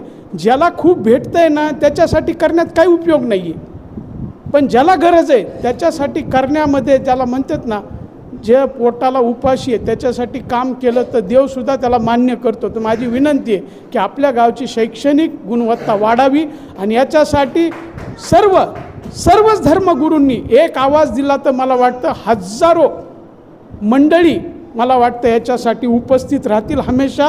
तर ही माझी कळकळीची विनंती आहे. सद्भावना मंच आज स्थापन होतं आहे. मी सर्व नेत्यांचं मनपूर्वक आभारी आहे. भागवत तावरेंचंही खूप मनापासून त्यांची निवड झाली, त्यांचंही मी मनापासून आभारी आहे. मला जी संधी दिली त्याबद्दल मी संयोजकाचे मनापासून आभारी आहे. जय हिंद, जय महाराष्ट्र. धन्यवाद खटोळ साहेब. खटोळ साहेब नेहमीच सद्भावना मंचासोबत खांद्याला खांदा लावून आपल्यासोबत काम करत आहेत. याच्यापूर्वी अनेक कार्यक्रमामध्ये त्यांची उपस्थिती, मार्गदर्शन आम्हाला लाभलं. आणि विशेष म्हणजे आपल्याला सर्वांना परिचित असणारे खटोळ साहेब खटोळ प्रतिष्ठानच्या माध्यमाने दरवर्षी खूप एक अभिनव उपक्रम राबवत असतात सामाजिक शैक्षणिक विषय घेऊन. याच्यापूर्वी त्यांनी अँटी कॉपी अभियान, स्त्री भ्रूण हत्याविषयी म्हणजे अनेक कार्यक्रम आम्ही त्यांच्या कार्यक्रमामध्ये आवर्जून शाळेच्या माध्यमाने अलहुदा उर्दू माध्यमिक शाळेच्या माध्यमाने उपस्थित असतो. आणि सरांशी बोलणं पण झालं होतं की डॉक्टर रफीक साहेबांना आपण एक वेळ अवश्य प्रतिष्ठानच्या कार्यक्रमामध्ये बोलू. आणि योगायोग आज असा आहे, खटोळ साहेब आणि डॉक्टर साहेब एका मंचावर आहेत आणि अवश्य पुढचा जे प्रतिष्ठानचा कार्यक्रम असेल तिथे डॉक्टर साहेबांना आपल्याला ऐकण्याची संधी मिळेल. यानंतर मी आजच्या कार्यक्रमाचे आमचे दुसरे पाहुणे मौलाना इलियास नदवी यांना मी विनंती करतो की त्यांनी आपले मनोगत व्यक्त करा. इन्नल हम्दुलिल्लाहि रब्बिल आलमीन वस्सलातु वस्सलामु अला अशरफिल अंबिया वल मुरसलीन नबीना मोहम्मद व अला आलिहि व अस्हाबि अजमाइन. क़ाल अल्लाहु तबारक व तआला फ़िल क़ुरआनिल मजीद अऊज़ु बिल्लाहि मिनश शैतानिर रजीम बिस्मिल्लाहिर रहमानिर रहीम क़ुल या अहलल किताब तआलू इला कलिमतिन सवाइन बैनना व बैनकुम अल्ला नअबुदु इल्लल्लाह. जैसा कि आज का प्रोग्राम है आपस में मेलजोल, और ये आपस का मेलजोल होगा, मोहब्बत पैदा होगी, उसके लिए ज़रूरी है कि बहुत से हर मसलक के लोग यहाँ पर बैठे हुए हैं, हर मज़हब के बैठे हुए हैं, लेकिन ऐसे भी लोग हैं जो किसी मज़हब को नहीं मानते हैं, तो वो एक बात को मानते हैं कि मरना ज़रूर है. कुरान करीम उस बारे में फरमाता है कैफ़ तकफुरून बिल्लाह, कि तुम कैसा इनकार करोगे जब तुमको उस ईश्वर के पास जाना है. आज अगर आसान है क्यों रुकेंगे थोड़ा,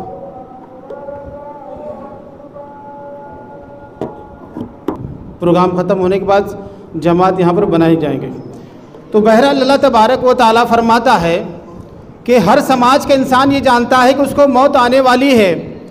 कोई किसी खुदा को मानता है, कोई अल्लाह को मानता है, ईश्वर को मानता है, लेकिन इस बात का उसको मानना ज़रूरी है जो खुदा को भी नहीं मानता है। नास्तिक इस बात को मानता है कि उसको मरना है। अब मरने के बाद कहाँ जाना है उसको खुद पता है।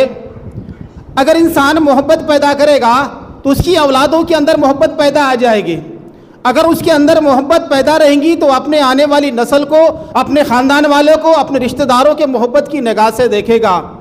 लेकिन अगर ये सोचेगा कि मेरे समाज को बढ़ाने के लिए, मेरे धर्म को बढ़ाने के लिए अगर मैं जुल्म करूँगा, अगर किसी को मैं निहत्था मारूँगा, अगर जुल्म करूँगा, याद रखिए वो बाजू वाले को भी मार सकता है, उसके बाद उसके खुद के लोगों को भी मार सकता है, क्योंकि उसके अंदर दुश्मनी की आग लगी हुई है। फिर मोहब्बत पैदा नहीं होगी। आज जो हिंदुस्तान हमारा बचपना समझता है कि मैं मराठी मीडियम से पढ़ा हुआ था, कि मेरे दोस्त हिंदू थे, हर प्रोग्राम में जाना आना जाना, लेकिन आज इस समाज के अंदर डर लगता है कि अगर मैं इस लिबास में जाऊंगा तो कुछ लोग आ जाएंगे, क्या समझेंगे, झगड़ा हो जाएगा, तो नफरत पैदा हो गई है। लेकिन आज इस मंच के एतबार से फिर इस मुल्क के अंदर मोहब्बत का पैगाम लेकर चले हैं और बहुत अच्छी बात है। और हर एक इंसान को आगे आना चाहिए। न मस्जिद की बात कर, न मस्जिद की बात कर, न मंदिर की बात कर, लोग हैं भूखे तो निवाले की बात कर। इस ज़माने के अंदर जो है वो ज़रूरी है, मुल्क के अंदर हमको समाज को लेकर चलना है, उनके मसाइल को देखना है। और मसाइल से अगर मसाइल हल हो जाते हैं, अगर उनकी इंसानियत को देखा जाएगा, रोटी कपड़ा मकान को देखा जाएगा, तो अल्लाह सुब्हानहू व तआला मिल जाता है, ईश्वर मिल जाता है। हदीस कुदसी है जिसके अंदर अल्लाह सुब्हानहू व तआला फरमाते हैं, ईश्वर ये कह रहा है कि बंदे तू मेरे करीब हो सकता था। इस बात से नहीं फरमाया है कि आपने हज किया है, नमाज पढ़ी है, रोज़ा रखी है। ईश्वर ये कह रहा है कि तू मेरे करीब हो सकता है कि मेरा फलाना पड़ोसी भूखा था, अगर तू उसके पास जाता, उसको खाना खिलाता, तो आज तू मेरे करीब होता। अल्लाह ने ये नहीं कहा, ईश्वर ने ये नहीं कहा कि आपने रोज़ा रखा है, नमाज पढ़ी है, बल्कि कहा कि तू अगर मेरा बंदा बीमार था, अगर उसकी आदत करता, दवाखाने में जाता, पैसा लगाता, तो उसका अज्र तुझे मिलता, सवाब मिलता, और मरने के बाद तेरी आखिरत सुधारता। तो अल्लाह सुब्हानहू व तआला फरमाते हैं तू उसकी मिजाज पुरसी करता तो तू आज मेरे पास होता। लेकिन आज जो है हिंदुस्तान के अंदर नफरत फैला जा रही है, तो उसी के साथ हमको ये होना है कि हर मजहब वाला अपने मजहब को लेके आगे चले। और हर मजहब की किताब के अंदर लिखा हुआ है कि लोगों को भलाई का हुक्म दे, अच्छाई का हुक्म दे। और जाहिर बात है जो अगर ये कहता है लोगों को मारो, नफरतें पैदा करो, गोया कि वो अपने को मजहब को मान ही नहीं रहा हो। मजहब को मानना वो है कि अपने मजहब की तालीमात के ऊपर मुकम्मल तौर पर अमल करना है, सरेंडर करना है। इसका मतलब ये नहीं कि शिद्दत पसंद जिसको बोलेंगे, शिद्दत पसंद वो है कि अपने मजहब के तालीम के ऊपर मुकम्मल अमल करने की एक है कि अल्लाह के नबी ने फरमाया है कि झूठ नहीं बोलना, जुल्म नहीं करना, मासूमों को सताना नहीं है, नाहितों को मारना नहीं है। ये अगर अमल करता है इसको बोलेंगे सच्चा मुसलमान। अगर इसीलिए हर समाज का बंदा इसके ऊपर अमल करता रहा तो हिंदुस्तान की फिजा जो पहली फिजा था वो मुकम्मल तौर पर आएंगी। तो मैं अपनी बात को ख़त्म करता हूँ कि डॉक्टर साहब को सुनने के लिए यहाँ बैठे। व आखिर दवाना अल्हम्दुलिल्लाहि रब्बिल आलमीन। धन्यवाद मौलाना इलियास नदवी साहेब। याच्यानंतर आमचे शेवटचे मनोगत व्यक्त करणारे आमचे सहकारी बाळासाहेब नागरगोजे सर यांना विनंती करतो की थोडक्यात त्यांनी आपलं मनोगत व्यक्त करावं। या सर्वच ज्येष्ठ व्यक्तीमध्ये दोन शब्द इथे व्यक्त करण्यासाठी मला नाव पुकारलं त्याबद्दल सर्वांचे आभार। आमचे पालकच म्हणतो मी, आदरणीय खटोड साहेब यांनी शिक्षणावर मत व्यक्त केलेलं आहे। आताचे वक्ते आदरणीय सन्माननीय वक्ते यांनी सुद्धा रोटी कपडा मकान याविषयी मनोगत व्यक्त केलेलं आहे। माझ्या 4 भाच्या, खटोड साहेब फक्त बोलणारे नाहीत, माझ्या 4 भाच्या एकाच वेळी मेडिकलला होत्या आणि पैशांचा प्रश्न होता। त्यावेळेस खटोड साहेबांनी लाखो रुपयांची मदत केली जवळपास त्या मुलींसाठी। त्या 4 मुलींसाठी 30 लाख रुपये त्यांच्या माध्यमातून जमा झालेले आहेत. तर मी स्वतः लाभार्थी आहे, साक्षीदार आहे. तर डॉक्टर APJ अब्दुल कलाम राष्ट्रपती असताना गुजरात दौऱ्यावर गेलेले होते. विद्यार्थी त्यांना आवडत असत. एका वर्गामध्ये गेल्यानंतर त्यांनी विद्यार्थ्यांना विचारलं की आपल्या देशाचा शत्रू कोण आहे.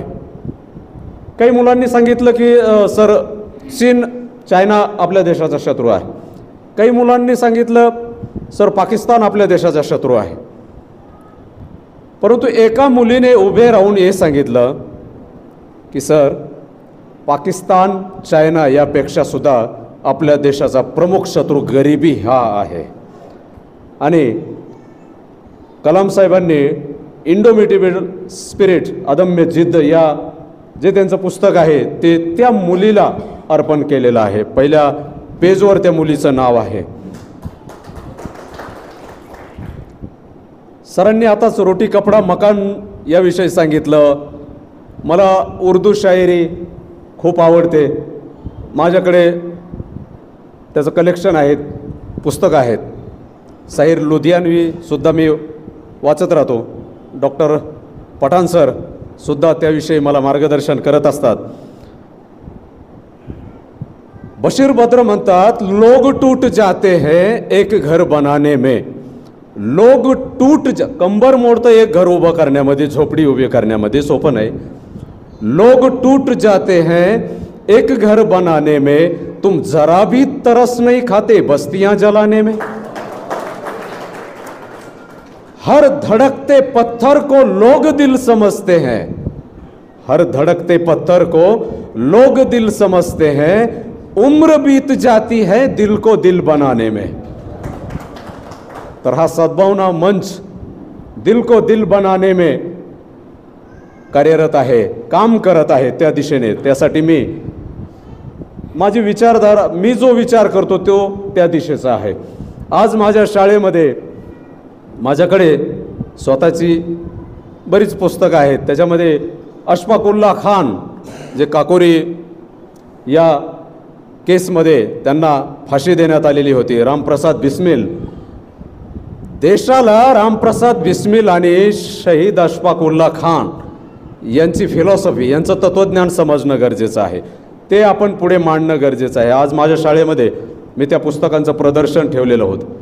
माझ्याकडे कुराणच्या 5 प्रती आहेत. डॉक्टर सिराज पठाण सरांनी मला अंबेजोगाईला एक कुराणची प्रत दिलेली होती. मी नंदुरबारला आदिवासी लोकांमध्ये 13 वर्ष होतो, जिथं अंगावर कपडे घालायला नाहीत, इतकी भयानक अशी अवस्था आहे सातपुडा पर्वतमध्ये. तर पठाण सरांनी मला कुराणाची प्रत दिल्यानंतर इतकी गर्दी होती औरंगाबादहून मला अहमदाबाद गाडीमधून जात असताना, पण ते ठेवायचं कसं, आता बॅगा खाली ठेवलेल्या त्यात कशी ठेवायची. मला चांगलं आठवतं आहे 2012 किंवा 13मध्ये कुराणची प्रत मी पूर्ण रात्रभर, जवळपास 12 तास लागतात, मांडीवर घेऊन सही सलामत मी घेऊन गेलो होतो. आणि ती प्रत माझ्याकडे आजसुद्धा आहे, मी वाचतही असतो. बऱ्याच गोष्टी मांडण्यात आलेल्या आहेत. एकमेकांविषयी असलेला अविश्वास, एकमेकाविषयीचं काल्पनिक शत्रुत्व हे दूर करण्यासाठी आपण विविध धर्मीयांनी एकत्र येणं गरजेचं आहे आणि सल्ला मसलत करणं गरजेचं आहे. त्यासाठी विद्यार्थ्यांचे सुद्धा विविध धर्मीय मेळावे, आणि विद्यार्थ्यांना धर्म ही राज्यघटनेने खाजगी गोष्ट मांडलेली आहे, देशाला त्याच्याशी काही घेणं देणं नाही. राज्यघटना म्हणते धर्म ही तुमची प्रायव्हेट गोष्ट आहे, हा देशाचा विषय नाही आहे. परंतु कुठेतरी त्या गोष्टीचा गैरवापर करून कुठेतरी स्वतःचा स्वार्थी हेतू साध्य करण्यासाठी हे वाद पेटविले जात आहेत. तर तरुणींना आज चांगले शिक्षण, सरांनी ते फार सांगितलं, आज आपल्याला अंगणवाडीपासून, प्राथमिक शाळेपासून, इयत्ता पहिलीपासून आपण ते कार्य करणं गरजेचं आहे. आणि म्हणून विद्यार्थ्यांसाठी आपण मेळावे, त्यांना शिक्षण आणि एकमेकांच्या धर्मांचा आपण आदर ठेवणं गरजेचं आहे. हा देश खूप चांगला आहे, हा देश खूप चांगला आहे. या देशात त्याच्यातील तत्त्वज्ञान चांगलं आहे, आपण त्याचा अंमल करणं गरजेचं आहे. या देशाचे 3 राष्ट्रपती मुस्लिम झालेले आहेत, म्हणून हा देश नक्कीच सर्व धर्म समभाव मानणारा आहे. परंतु जे वातावरण खराब होत आहे तर ते आपण एकत्रितपणे चांगलं एकत्र येऊन चांगलं करण्याचं काम करत आहात, किंवा ते निवळण्याचं जे दूषित गोष्टी आहेत त्या दूर करून आपल्याला एका चांगल्या दिशेने या देशाला, या समाजाला मानवतेच्या दिशेने घेऊन जायचं आहे. आणि या दिशेने आपलं हे जे कार्य बीड स्तरावर सुरू होत आहे त्यासाठी मी आपणास शुभेच्छा देतो. आणि जो काही थोडाफार सहभाग असेल त्यामध्ये माझाही सहभाग मी नोंदविण्याचा नक्कीच योगदान देण्याचं काम करेल. या ठिकाणी मला 5 मिनिटं बोलण्याची संधी दिली त्याबद्दल व्यासपीठाचे मी आभार व्यक्त करतो. धन्यवाद. धन्यवाद नागरगोजे सर. आता प्रमुख मार्गदर्शन आजचे कार्यक्रमाचे प्रमुख पाहुणे डॉक्टर सय्यद रफीक पारनेरकर साहेब यांना मी नम्र विनंती करतो की त्यांनी आमचं मार्गदर्शन करावं. बिस्मिल्लाहिर्रहमानिर्रहीम. या अय्युहन्नास इन्ना खलकनाकुम मिन ज़करिन व उन्सा. सदकल्लाहुल अज़ीम. सद्भावना मंच बीडच्या स्थापनेच्या उद्दिष्टाने इथे एकत्र आलेल्या सर्व धर्मीय, सर्व आदरणीय, सर्व मान्यवर बंधूंनो आणि खास करून भगिनींनो यांना अंतःकरणपूर्वक अस्सलामु अलैकुम व रहमतुल्लाहि व बरकातुह. सद्भावनेचा एक महान वारसा आपल्या या देशाला आहे. देशालाच नव्हे तर जगाला आहे असं पण म्हणता येईल. कारण मानवजातीची जी सुरुवात झाली ती सुरुवातीला सद्भावना होती. द्वेष नव्हता, मत्सर नव्हता, घृणा नव्हती. द्वेष नंतरचा उपद्व्याप आहे, ही घृणा नंतरची निर्मिती आहे. असं म्हणता येईल की ही धूळ जी आहे ना द्वेषाची, ही या आरशाला नंतर लागलेली आहे. ओरिजिनल जर तुम्ही विचाराल तर ती सद्भावना आहे. म्हणून ही द्वेषाची धूळ आपल्याला पुसून काढायची आहे. आणि ते काम करण्यात आपण यशस्वी झालो तर निश्चितपणे सद्भावना इथे ऑलरेडी आहे, नाही असं पण नाही आहे. सद्भावना आजही आहे. पण अगोदर प्रास्ताविकामध्ये आपल्या सर्वांसमोर जी मांडणी केली शफीक साहेबांनी, वैद्यकीय भाषेत त्याला असं म्हणतात की prevention is better than cure.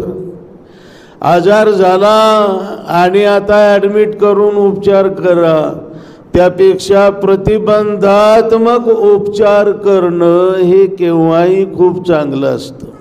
हे काय समजावून सांगायची गरज नाही. पोलिओ झाला कुठं, पण 1 अब्ज बालकांना आपण पोलिओचे डोस दिले, झालेला नसताना. कशाकरता दिले? होऊ नये म्हणून. ट्युबरक्युलोसिस झालेला नाही पण आपण लस देतो, वॅक्सिन देतो, होऊ नये म्हणून. तसं सद्भावना मंचची स्थापना सुद्धा ही सद्भावना बिघडू नये म्हणून आहे. याचा अर्थ असा नाही की सद्भावना नाही आहे. सद्भावनेचे अनेक दाखले देता येतील. आता मी वारशाबद्दल जे बोललो तर कुराणाच्या आयतीचा संदर्भ जो मी तुम्हाला दिला आणि ज्या सुंदर गीताने म्हणण्यापेक्षा भजनाने सुरुवात झाली आजच्या या कार्यक्रमाची, ते महात्मा गांधींचं भजन आहे ते आहे ना. कुराणाच्या आयतीचा अर्थ असा आहे, मी आपल्याला समोर ऐकवलेल्या, कि हमने तुम सबको एक ही पुरुष और एक ही स्त्री से पैदा किया है।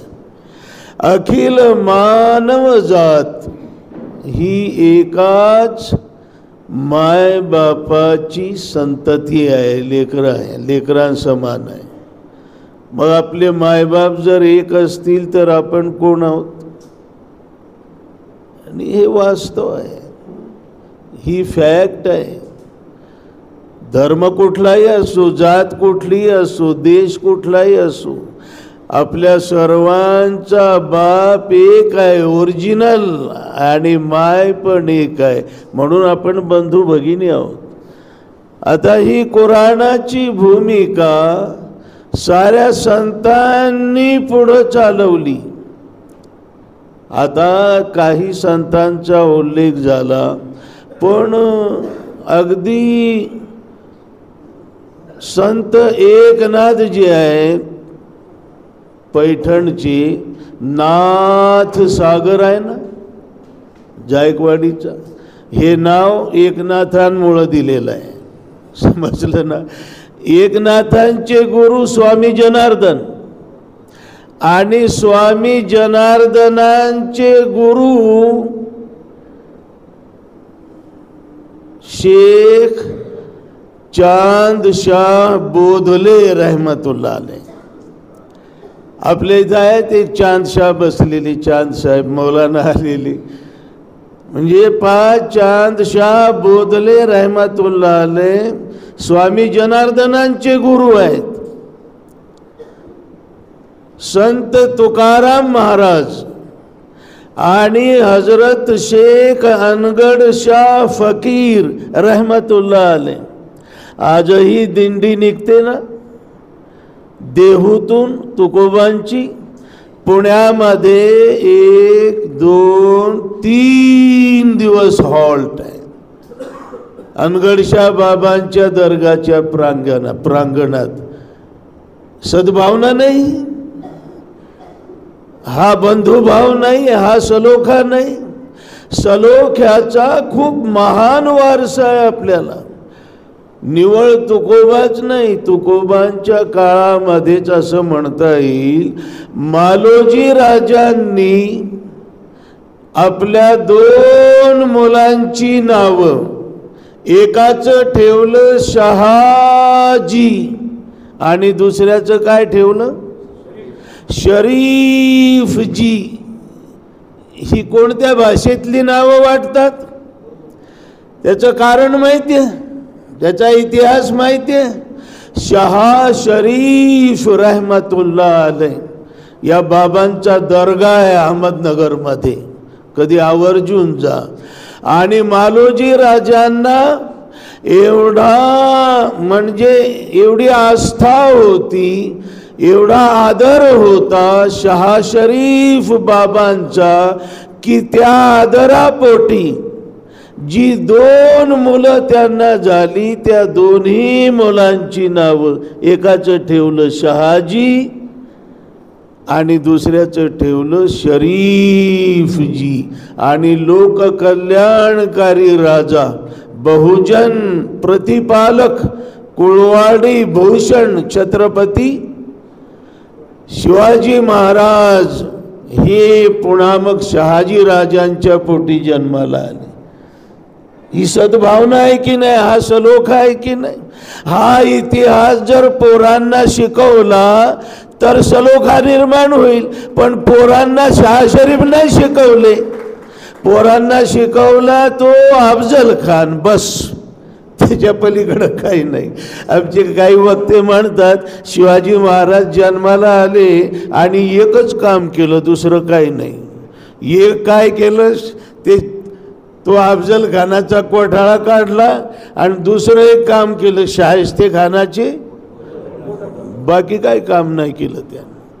अरे शिवरायांची ओळख करून देतात वामनदादा कर्डक।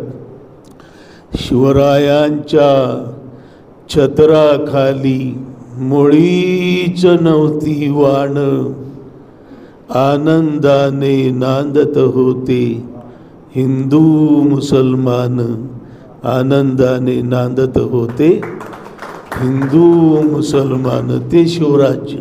घृणा नव्हती, द्वेष नव्हता, मत्सर नव्हता, एकही कम्युनल दंगल म्हणता येईल, जातीय दंगल शिवरायांच्या काळात झाली नाही, अगदी अगोदर कुणाच्याही काळात झाली नाही. तर शिवरायांच्या बद्दलचा हा इतिहास. आणि खूप अलीकडे जर आपण आलो तर ज्यांचा आपल्या सर्व महाराष्ट्रीयांना सार्थ अभिमान आहे ते फुले, ते राजर्षी छत्रपती शाहू आणि ते डॉक्टर बाबासाहेब आंबेडकर. सद्भावनेचे ग्रेट प्रणेते आहेत. राष्ट्रपिता महात्मा फुल्यांनी पैगंबरांवर पोवाडा लिहिला, पैगंबरांवर, शिवरायांवर तर लिहिलाच, पण पैगंबरांवर पण पोवाडा लिहिला. कुणी माहिती आहे ना, महत्वाचं आहे ते. राष्ट्रपिता महात्मा फुल्यांनी पैगंबरांवर पोवाडा लिहिला. त्यांची मिसेस, कुणी नाव सांगेल का भगिनींपैकी? फुल्यांची मिसेस सावित्रीमाई फुले. शैक्षणिक क्रांती केली. शिक्षण महत्वाचं आहे. मुलींना शिकवलं, स्त्रियांना शिकवलं, पण या शैक्षणिक क्रांतीमध्ये पहिल्या दिवसापासून, व्हेरी फर्स्ट डे, शिक्षिकेची भूमिका निभावणारी आणखी एक सावित्रीमाई होती. तिचं नाव फातेमा बी शेख. हा इतिहास जर शिकवला तर, हे काही खूप जुना इतिहास नाही, हा आजचा इतिहास. सावित्री आणि फातेमा हे नाव जेव्हा समोर आलं ना, तर सद्भावनेच्या फॉर्मेशन करता जे कार्यकर्ते जमले होते सर्व धर्मीय, ते म्हणाले असं करा, या सद्भावना मंचला सावित्री फातेमा विचार मंच हेच नाव द्या. म्हणजे या नावामध्येच सद्भावना आहे, सावित्री आणि भल्याला माहित नाही, शिक्षकांना माहित नाही, शाळेमध्ये शिक्षकांना माहित नाही. आता कुठं जेव्हा सावित्रीमाईंची जयंती होऊ लागली तेव्हा सावित्रीमाईंच्या बाजूला फातेमा बी शेखचाही फोटो दिसू लागला, आता लागू लागला. आणि हे पॉझिटिव्ह आहे, याच्यामुळे सद्भावना निर्माण होईल. तर फुले, सावित्रीमाई फुले, राजर्षी छत्रपती शाहू महाराज है ना, आरक्षणाचे प्रणेते आणि जात पात मिटवणारे.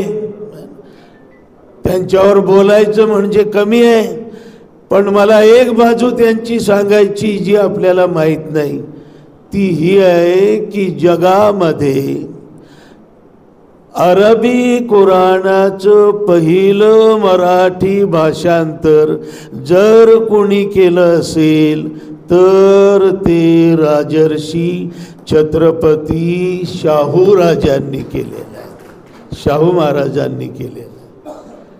सद्भावना आहे, ग्रेट सद्भावना आहे कुराणाचं मराठी भाषांतर. कारण हा कुराणाचा बंधुत्वाचा, समतेचा, न्यायाचा संदेश साऱ्या धर्मियांपर्यंत जावा, मराठी भाषिकांपर्यंत जावा. आणि आजचं खूप एक वैशिष्ट्य आहे, मी सुरुवातीला बोललो की आज भगिनी पण आहेत. खरं तर मुस्लिम भगिनींबरोबर या फातेमाबींबरोबर, फातेमांबरोबर सावित्री पण असायला हव्या होत्या, पण आज फातेमा आणि सावित्रीचं कनेक्शन जरा लूज पडत चाललेलं आहे. हे कनेक्शन आपल्याला वाढवायचं आहे, हा संपर्क वाढवायचा आहे आपल्याला. आणि तुम्ही कोणतंही सामाजिक कार्य परिवर्तनाचं हाती घ्या, तुम्हाला बॉन्डवर लिहून देतो 1,00,000 रुपयाच्या. जर तुमच्या बरोबर भगिनी नसतील तर इम्पॉसिबल, अशक्य. तुम्ही काही करू शकणार नाही, परिवर्तन घडवू शकणार नाही. स्त्रियांच्या सहभागाबरोबर हे ठाऊक होतं, हे माहीत होतं. म्हणूनच तर बुद्धांनी संघामध्ये भिक्खुनींना पण घेतलं, नाही तर घेतलं नसतं. म्हणूनच तर पैगंबरांबरोबर परिवर्तनाच्या चळवळीमध्ये पहिल्या दिवसापासून पहिली फर्स्ट कार्यकर्ती जर कोणी सहभागी झाली असेल तर कोण आहे ती? माय खदीजा रज़.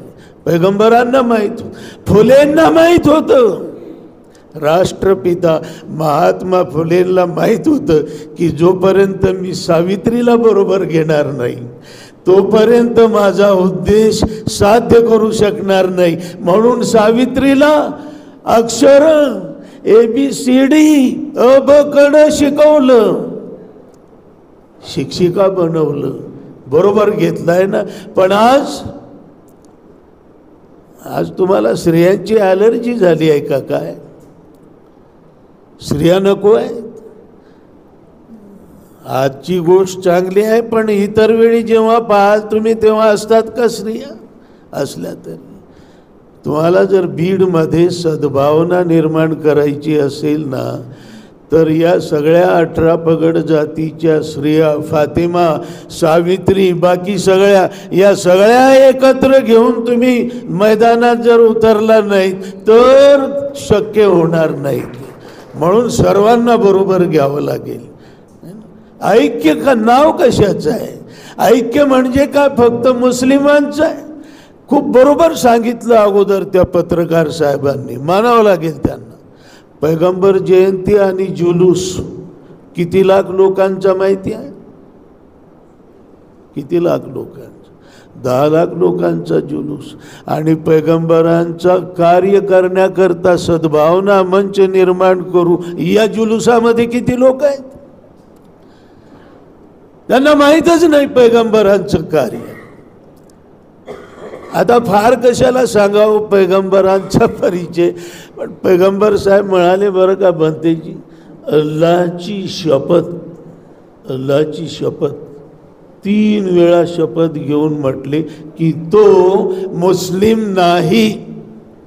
आता अल्लाची शपथ घेऊन जर सांगितलं की अमुक व्यक्ती मुस्लिम नाही, याचा अर्थ काही शंका आहे? श्रोत्यांनी विचारलं कोण, कोणाविषयी बोलता? पैगंबर साहेब म्हणाले तो जो स्वतः तर पोटभर जेवतो लेकिन उसका पड़ोसी भूखा सो जाता है, अल्लाह की कसम वो मुस्लिम नहीं. एवढ्या एका उपदेशावर जर या 20 कोटी मुस्लिम बांधवांनी अमल केला भारतामध्ये, यांचे शेजारी पाजारी कोण आहेत? कोण आहेत तुमचे शेजारी पाजारी? इकडं हबप विठ्ठल महाराज आहेत, इकडं बनते आहेत, इकडं रमेश आहे ना, तिकडं फादर आहे, इकडं कोणी शीख आहे. अरे तुमचे रिलेशन्स जर असे असले जसे पैगंबरांना हवे आहेत तर तुम्हाला सद्भावना मंच स्थापन करावा लागणार नाही. याचा अर्थ असा नाही की माझं म्हणणं आहे करू नका, करा. पण जे रडणं आहे ना शफी साहेबांचं की हे करायची वेळ का आली, त्याचं कारण हे कृतिशून्य. धडे देता जगाला, जगा सांगे ब्रह्मज्ञान, कृतीच्या नावानं बोंबा बोंब आहे. आहेत रिलेशन. हजरत शेख चांद शाह बोधले रहमतुल्लाह अलैह गुरु आहेत स्वामी जनार्दनांची. तुकोबा आणि अनगड शाह जबर गहरी जिगरी दोस्ती आहे. माझे इथे जे उपस्थित आहेत मौलाना लोक, यांना प्रश्न आहे किती महाराजांशी तुमची मैत्री आहे? किती लोकांशी तुमचं उठणं बसणं आहे? उठणं बसणं नाही. सत्यपाल महाराजांची भाषा आहे ना ती लोकांना समजते. जरा रस्त्यावरची भाषा आहे ती. तत्वज्ञानाची भाषा नाही, समजते म्हणून त्या भाषेत बोलतोय ना. आपली समस्या काय? बाल्यान बाल्याची मम्मी, बाल्याचा पप्पा न बाली, आणि 10x10ची खोली. माती जाऊ सद्भावना आपल्याला काय देणं घेणं आहे? हे आपापल्या खोल्यांमध्ये जाऊ द्या, मरू द्या, आपल्याला काय करायचं? मला त्याच्याशी काय देणं घेणं आहे ना? ही जी भूमिका आहे ना, ही कारणीभूत आहे मुळात. कारण दोष आग लावणाऱ्यांना देत नाही मी, त्यांचं तर कामच आहे. या जगामध्ये सुरुवातीपासून ते हे काम करत आहेत, पण जोडणारे वो किस कोने में जाके बैठ गए? कहाँ गए वो? ज्यांचं कर्तव्य जोडण्याचं आहे ते कुठे आहेत आज? ते मैदानात उतरले पाहिजेत निश्चितपणानं.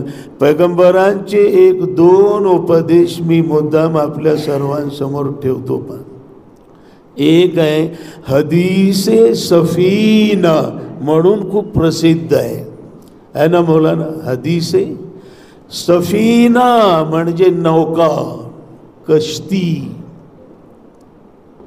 आणि पैगंबरांचं त्या उपदेशाच्या माध्यमातून जे सांगणं आहे त्याचा सार हा आहे की आपण सारी मानवजात असं गृहीत धरा की सारे बीडवासी एकाच नौकेतील प्रवासी आहोत. हम सब एक ही कश्ती के मुसाफिर हैं.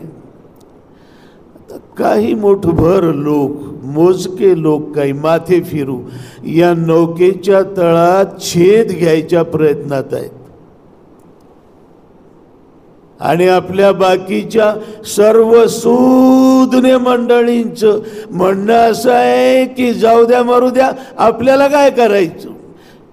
ती 10x10ची खोली, ती बाल्याची मम्मी, आपण इथं आपल्या चेअरवर सुरक्षित आहोत, आपल्याला काय करायचं? जाने दो. उलट काही लोक म्हणतात दंगे से खुदा डरे. कुठं नादी लागता? नाही तर आपल्या मागं लागेल ईडी, नाही तर अमकं, नाही तर तमकं. जाऊ द्या, मरू द्या, गप बसा आपलं. आपल्याला काय करायचे? ही भूमिका घेऊन बाकीचे सारे लोक याच नौकेत, याच कश्तीमध्ये निश्चिंत बसलेले आहेत. पैगंबरांचं म्हणणं याद राखा, ज्या क्षणी हे मोठभर लोक नौकेच्या तळात छेद घेतील, समुद्राचं पाणी नौकेत येईल आणि नौका गर्क होईल, ती त्या मुठभर लोकांना घेऊन नाही. या नौकेत जेवढे प्रवासी आहेत ना, बीडवासी, या सगळ्यांना जलसमाधी लाभेल. मग आपल्यापैकी प्रत्येकाला स्वतःची जरी सुरक्षितता अपेक्षित असेल तर आपल्या प्रत्येकाचं आद्य कर्तव्य आहे की या नौकेला तारण्याकरता प्रयत्नांची पराकाष्ठा करावी. नौका तरली तर आपण तरू, नौका बुडाली तर? ही निष्क्रिय भूमिका परवडणारी नाही. सहसा 3 पैगंबरांचा हा उपदेश आहे. पहा, ॲक्टिव्ह करतो ना. सद्भावना मंचमध्ये येऊन काम कशा करता करायचं? नाही जर केलं तर काय होईल? बाकीच्यांचं सोडा, मला गटांगळ्या खाव्या लागतील, मला जलसमाधी लाभेल. आणि मला स्वतःला सुरक्षित करण्याकरता सुद्धा, माझ्या कुटुंबाला सुरक्षित करण्याकरता सुद्धा भारतीय समाजरूपी या नौकेला सुरक्षित करावं लागेल. हे आपलं आद्य कर्तव्य आहे. तर मी म्हणत होतो 3 प्रकारची लोक असतात. एक असतात आग लावणारे, बाकी मग गर्दी असते, खूप लोक असतात, ते असतात बघे, तमाशाई लोक, बस निष्क्रियपणे पाहणारे. आणि तिसरे लोक आहेत ते आहेत आग विझवणारे. ते प्रयत्न करतात, शांत बसत नाही. पुन्हा एक संदर्भ पैगंबरांच्याच वाङ्मयातील की एक वणवा भडकला होता आणि एक चिमणी आपल्या चोचेने एक एक थेंब पाणी आणून या वणव्यामध्ये टाकत होती वरून. कुणी दीड शहाण्याने तिला आश्चर्याने विचारलं, पगले डोकं तर नाही फिरलं तुझं, मेंटल तर झाली नाहीस? हा एवढा भयंकर वणवा आहे आणि हे तुझं एक थेंब पाणी आहे, काय माती होणार आहे त्याने, काय फरक पडणार आहे एक थेंब पाण्याने? चिवताई मोठ्या धाडसाने म्हणाली, मला माहिती आहे दीड शहाण्या, मला माहिती आहे माझ्या एक थेंब पाण्याने हा वणवा विझणार नाही, पण उद्या जेव्हा या वणव्याचा इतिहास लिहिला जाईल ना, तेव्हा माझं नाव आग लावणाऱ्यांमध्येही नाही आणि तमाशा पाहणाऱ्यांमध्येही नाही तुझ्यासारख्या, तर आग विझवणाऱ्यांमध्ये समाविष्ट केलेलं असेल. त्याच्याकरता मी ही धडपड करते. सद्भावना अजूनही आहे, बिघडलेली नाही. हे वातावरण, या बातम्या, या मीडिया आणि या घोषणा हे सगळं पाहून असं वाटतं अरे खूप बिघडलेलं आहे. नाही, चांगली लोक आजही आहे आणि प्रत्येक काळामध्ये होती. फक्त गरज ही आहे की या सद्भावना प्रिय लोकांना एकत्रित आणून जोडून त्यांना सक्रिय करा. शेवटी सांगतो मी की मी पुन्हा दोष जो देतो तो आग लावणाऱ्यांना नाही देत. मला वाटतं हे जे आग लावणारे आहेत ना, हे थोडे आहेत आणि ही आग नको अशी इच्छा असणारे खूप लोक आहेत, बघे खूप लोक आहेत, पण हे बघे निष्क्रिय आहेत. म्हणजे थोडक्यात सांगायचं म्हटलं तर आपल्या देशाला आणि आपल्या शहराला, आपल्या बीडला खरा धोका जो आहे ना, तो या सक्रिय आग लावणाऱ्यांपेक्षा, दुष्टांपेक्षा हे निष्क्रिय सज्जन जे आहेत ना, हे अधिक घातक आहेत. यांना आपल्याला सक्रिय करायचे आणि हे जर आपण करू शकलो तर निश्चितपणानं आपला उद्देश जो आहे तो साध्य होईल. मी या ज्या उदात्त कार्याकरता आपण सर्व इथे आलात त्याबद्दल आपणा सर्वांचे आणि अनेक लोक बाहेरही आहेत, अनेक भगिनी बाहेर आहेत, ज्यांना सद्भावनाच हवी आहे, त्यांनाही आपण जोडण्याचा कसोशीने प्रयत्न करू. आणि शेवटी हे सांगतो, अगोदर कोणीतरी सांगितलं, पुन्हा रिपीट करतो की या जगात येणं आपल्या हाती नाही, बरोबर? आपण आपल्या इच्छेनं आलो नाही आणि मरणही आपल्या हाती नाही, मृत्यू तरी कुठं आपल्या हाती आहे. लाई हयात आए ले चली कजा चले, कुणातरी ना आपल्या इच्छेनं आलो ना आपल्या इच्छेनं, पण येण्या आणि जाण्यामधलं जीवन आहे ते कसं जगावं आणि कसं जगू नये हे मात्र निश्चितपणे आपल्या सर्वांच्या हाती आहे. सद्भावनेनं जगावं की द्वेषानं जगावं आहे ना, आग लावण्यात जगावं की आग विझवण्याकरता जगावं हे मात्र निश्चितपणे आपल्या हाती आहे. आता आग लावण्याचं, द्वेषाचं, सद्भावना बिघडवण्याचं आणि बंधुभाव निर्माण करण्याचं हे स्वातंत्र्य आपल्याला आहे जरूर, पण परिणाम मात्र पहा, स्वातंत्र्य दोन्ही गोष्टींचं आहे, दोन्ही बाबींचं आहे. आग लावण्याचंही आहे, आग विझवण्याचंही आहे. पण पैगंबरांचं आणि साऱ्या संतांचं म्हणणं आहे, एवढं फक्त याद राखा की आग लावण्याचा परिणाम आणि आग विझवण्याचा परिणाम सारखा कदापि असणार नाही, है ना. द्वेष पसरवणाऱ्यांचा, घृणा पसरवणाऱ्यांचा अंतिम परिणाम आणि मग सद्भावनेकरता झटणाऱ्यांचा परिणाम एकसारखा होईल का? लॉजिकल वाटतं का?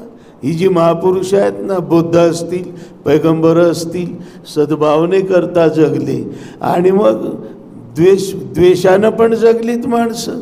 तुकोबांचेही विरोधक होते, बुद्धांचेही विरोधक होते का नव्हते? पैगंबरांचेही विरोधक होते, आज नाहीत ते. हे दोन्ही प्रकारची माणसं गेली, दोघांचा अंतिम परिणाम का सारखा आहे का? काय म्हणणं आहे तुम? शेवटी हा संदेश देतो की हा जन्म आहे ना बंधूंनो, भगिनींनो, तो आग लावण्याकरता नाही, आग विझवण्याकरता आहे. माणसं तोडण्याकरता नाही, माणसं जोडण्याकरता आहे. आणि जीवनाचं सार्थक यामध्येच आहे. खरं माणसं जोडण्या इतपत महान सत्कृत्य दुसरं कुठलंच नाही. दोन माणसांना जोडणं, समाजात सद्भावना निर्माण करणं, हे खूप मोठं महान असं कार्य आहे. आणि त्या कार्याकरता आपण या सद्भावना मंचच्या स्थापनेसंदर्भात इथं आलेलो आहोत. आपण सर्वच या मंचचे सदस्य आहोत. आपण सर्व या सद्भावना मंच बीडचे कार्यकर्ते आहोत. जबाबदारी प्रातिनिधिक स्वरूपात काहींना दिली जाईल. आपण त्या सर्वांना मनोभावे तन मन धनाने सहकार्य करू आणि देशातील सद्भावना जी अबाधित आहे ती आणखी वृद्धिंगत करू. अध्यक्षीय समारोप मी जमात इस्लामीचे शहराध्यक्ष प्राध्यापक जावेद अली खान यांना निमंत्रित करतो की त्यांनी कार्यक्रमाचा समारोप करावा आणि त्याच्यानंतर आदरणीय शफीक हाशमी साहेब मंच आणि त्याचे पदाधिकारी आणि सदस्य यांची घोषणा करतील. शेवटी औज़ु बिल्लाहि मिनश शैतानिर रजीम, बिस्मिल्लाहिर रहमानिर रहीम. आज ये हमारे लिए बड़ा खुशी का दिन है कि हमने सद्भावना मंच के सिलसिले में एक प्रोग्राम तय किया था और आज हमारे कन्वीनर साहब अब्दुल हमीद साहब और जमात के जितने भी मेम्बरान हैं, मुत्तफ़िक़ीन हैं, सब ने मिलकर कोशिश की है और इस प्रोग्राम को कामयाब बनाने के लिए जो भी कोशिश ही, ये सब उसका नतीजा आप देख रहे हैं. यहाँ पर तावरे साहब, बुरे साहब, अमर सिंह ढाका साहब, गौतम खटोड़ साहब, मौलाना इलियास नदवी साहब और नागर गोजे सर, इन सब ने अपने अपने ख़यालात रखे, जिसमें कॉमन बात सब ने यही कहा कि नफ़रत पहले नहीं आई दुनिया में, बल्कि मोहब्बत पहले दुनिया में आई है. जिस तरह से रहनुमाई करते हुए मोहतरम रफ़ीक पार्लेकर ने कहा कि एक ही इंसान और एक ही औरत से ये सारी दुनिया पैदा हुई है, आगे बढ़ी है, तो जाहिर है कि जब सब इंसान एक माँ बाप की औलाद है तो उन सबको एक ही मसावात की तरह, एक ही तरह और एक ही नज़र से देखना चाहिए. मगर समाज में बुराई और समाज में बदअमनी तब पैदा होती है जब किसी को बड़ा बना दिया जाता है और जब किसी को छोटा कर दिया जाता है, जब किसी को ऊंच कहा जाता है और जब किसी को तुच्छ कहा जाता है, किया जाता है, किसी को अपने धारे से अलग कर दिया जाता है और उसके ख़िलाफ़ फिर गलत माहौल पैदा कर दिया जाता है.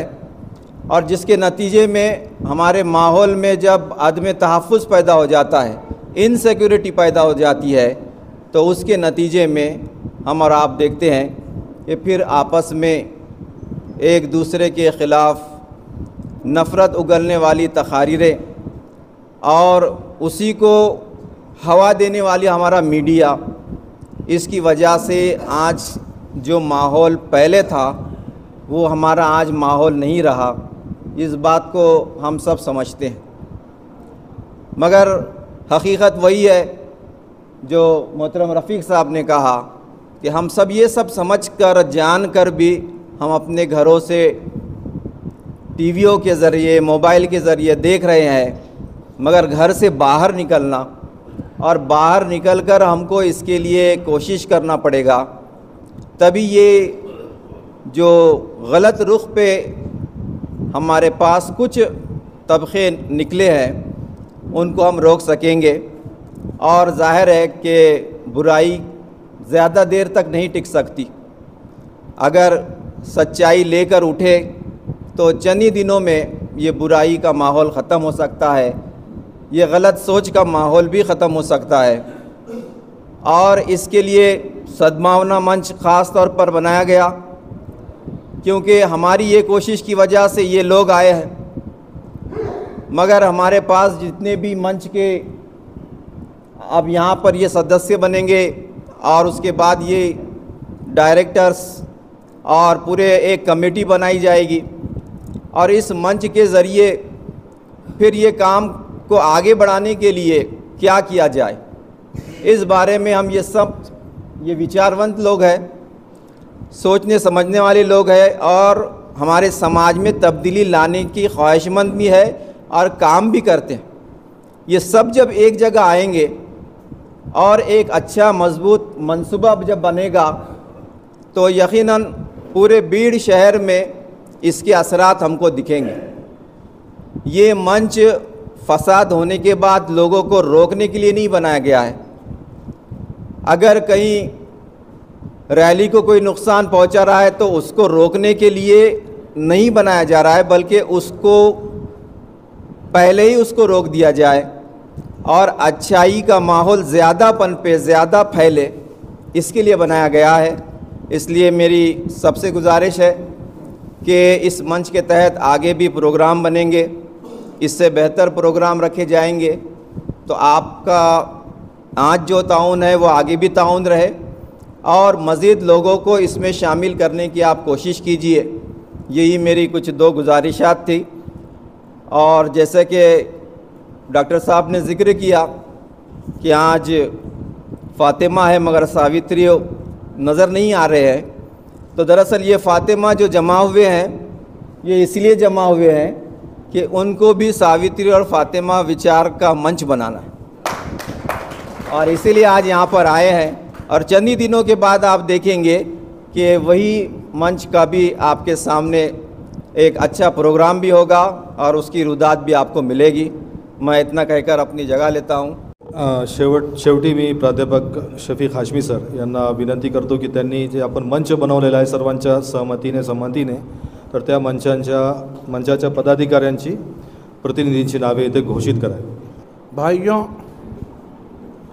हम सब काफ़ी कीमती वक्त गुजार कर अपने इन तमाम भाइयों को बड़े इत्मीनान के साथ, दिल की गहराइयों के साथ और मुस्तक़बिल में जो मंसूबा बनेगा उसको जहन में रखकर चल रहे थे। कन्वीनर साहब को, शेख अब्दुल हमीद साहब को इस बात का एहसास था कि इन तमाम लोगों में इस काम को अंजाम देने के लिए जो हमारे डाइस से पहले से लेकर आखिर तक जो बातें आई है सद्भावना की, कौन आगे आए। जाहिर है कि एक नाम तो उसी वक्त ऐलान कर दिया गया और उन्होंने उसका कबूल भी फरमाया, उसे भागवत तावरे साहब का, वो उपाध्यक्ष हैं। आप सब हमारे डॉक्टर रफ़ीक पांदेरकर साहब के अल्फाज में हम सब जो मौजूद हैं यहाँ पर, ये सब के सब सद्भावना मंच के सदस्य हैं। हमारे दरमियान से उन खुशकिस्मत लोगों को ज़रा एक्टिव बनकर काम करने की सादत होगी। आप सब की इजाज़त हो तो मैं उन नामों को पेश करता हूँ। हमारे भाई गौतम खटोड़ साहब इस मंच के अध्यक्ष होंगे। आता कोणत्याही गोष्टीची कसलीही कल्पना नाही, पण भगवंताच्या मनात असेल की ह्या गावासाठी आपण काहीतरी करावं आणि ज्यांना गरज आहे त्यांच्यासाठी करावं। रफिक पार्नेकर साहेबांना साक्षी ठेवून, तुम्हाला सर्वांना साक्षी ठेवून अतिशय इमाने ईदबारे जितक्या दिवस असेल तुमच्या इच्छेप्रमाणे तितक्या दिवस मी काम करेल असं आश्वासन देतो। धन्यवाद। मी डॉक्टर साहेबांना विनंती करतो की साहेबांचे पुष्पगुच्छ देऊन स्वागत करावे। बहुत भाइयों, इंसानों का इरादा और इख्तियार, ये दो चीज़ें ऐसी हैं जो उसको जुल्म की तरफ डाल देती हैं। इरादा और इख्तियार का गलत इस्तेमाल जुल्म है। अगर इरादे और इख्तियार का अच्छा इस्तेमाल करें तो आपके सामने गौतम खटोड़ खड़े हैं कि मैं वो सब करूँगा जिसकी ज़रूरत लोगों के लिए होगी। जाहिर है कि हम सब इसको बड़े अदब के साथ, बड़े एहतराम के साथ अल्लाह से दुआ करते हैं कि इस ज़िम्मेदारी को उन्हें निभाने में सहूलत पैदा फरमाए। उसके साथ आपका मशहूर नाम दूसरे उपाध्यक्ष के लिए अमर सिंह जी ढाका। ठीक, आप मौजूद हैं यहाँ पर। आज या सद्भावना मंच स्थापनेच्या निमित्तानं आणि एक मोठी जिम्मेदारी, आता गौतम खटोड हे माझ्याच भागातील आहेत, आमचे लहानपणीचे मित्र आहेत, त्यांच्या याच्यामध्ये आणि एक चांगलं सामाजिक काम ते करतात। या बीड शहरामध्ये संतांची विचारधारा, जी बुद्धांची विचारधारा आहे त्याची झिरपण संतांच्या वाणीतून येते, त्याचं कार्य ते करत आहेत।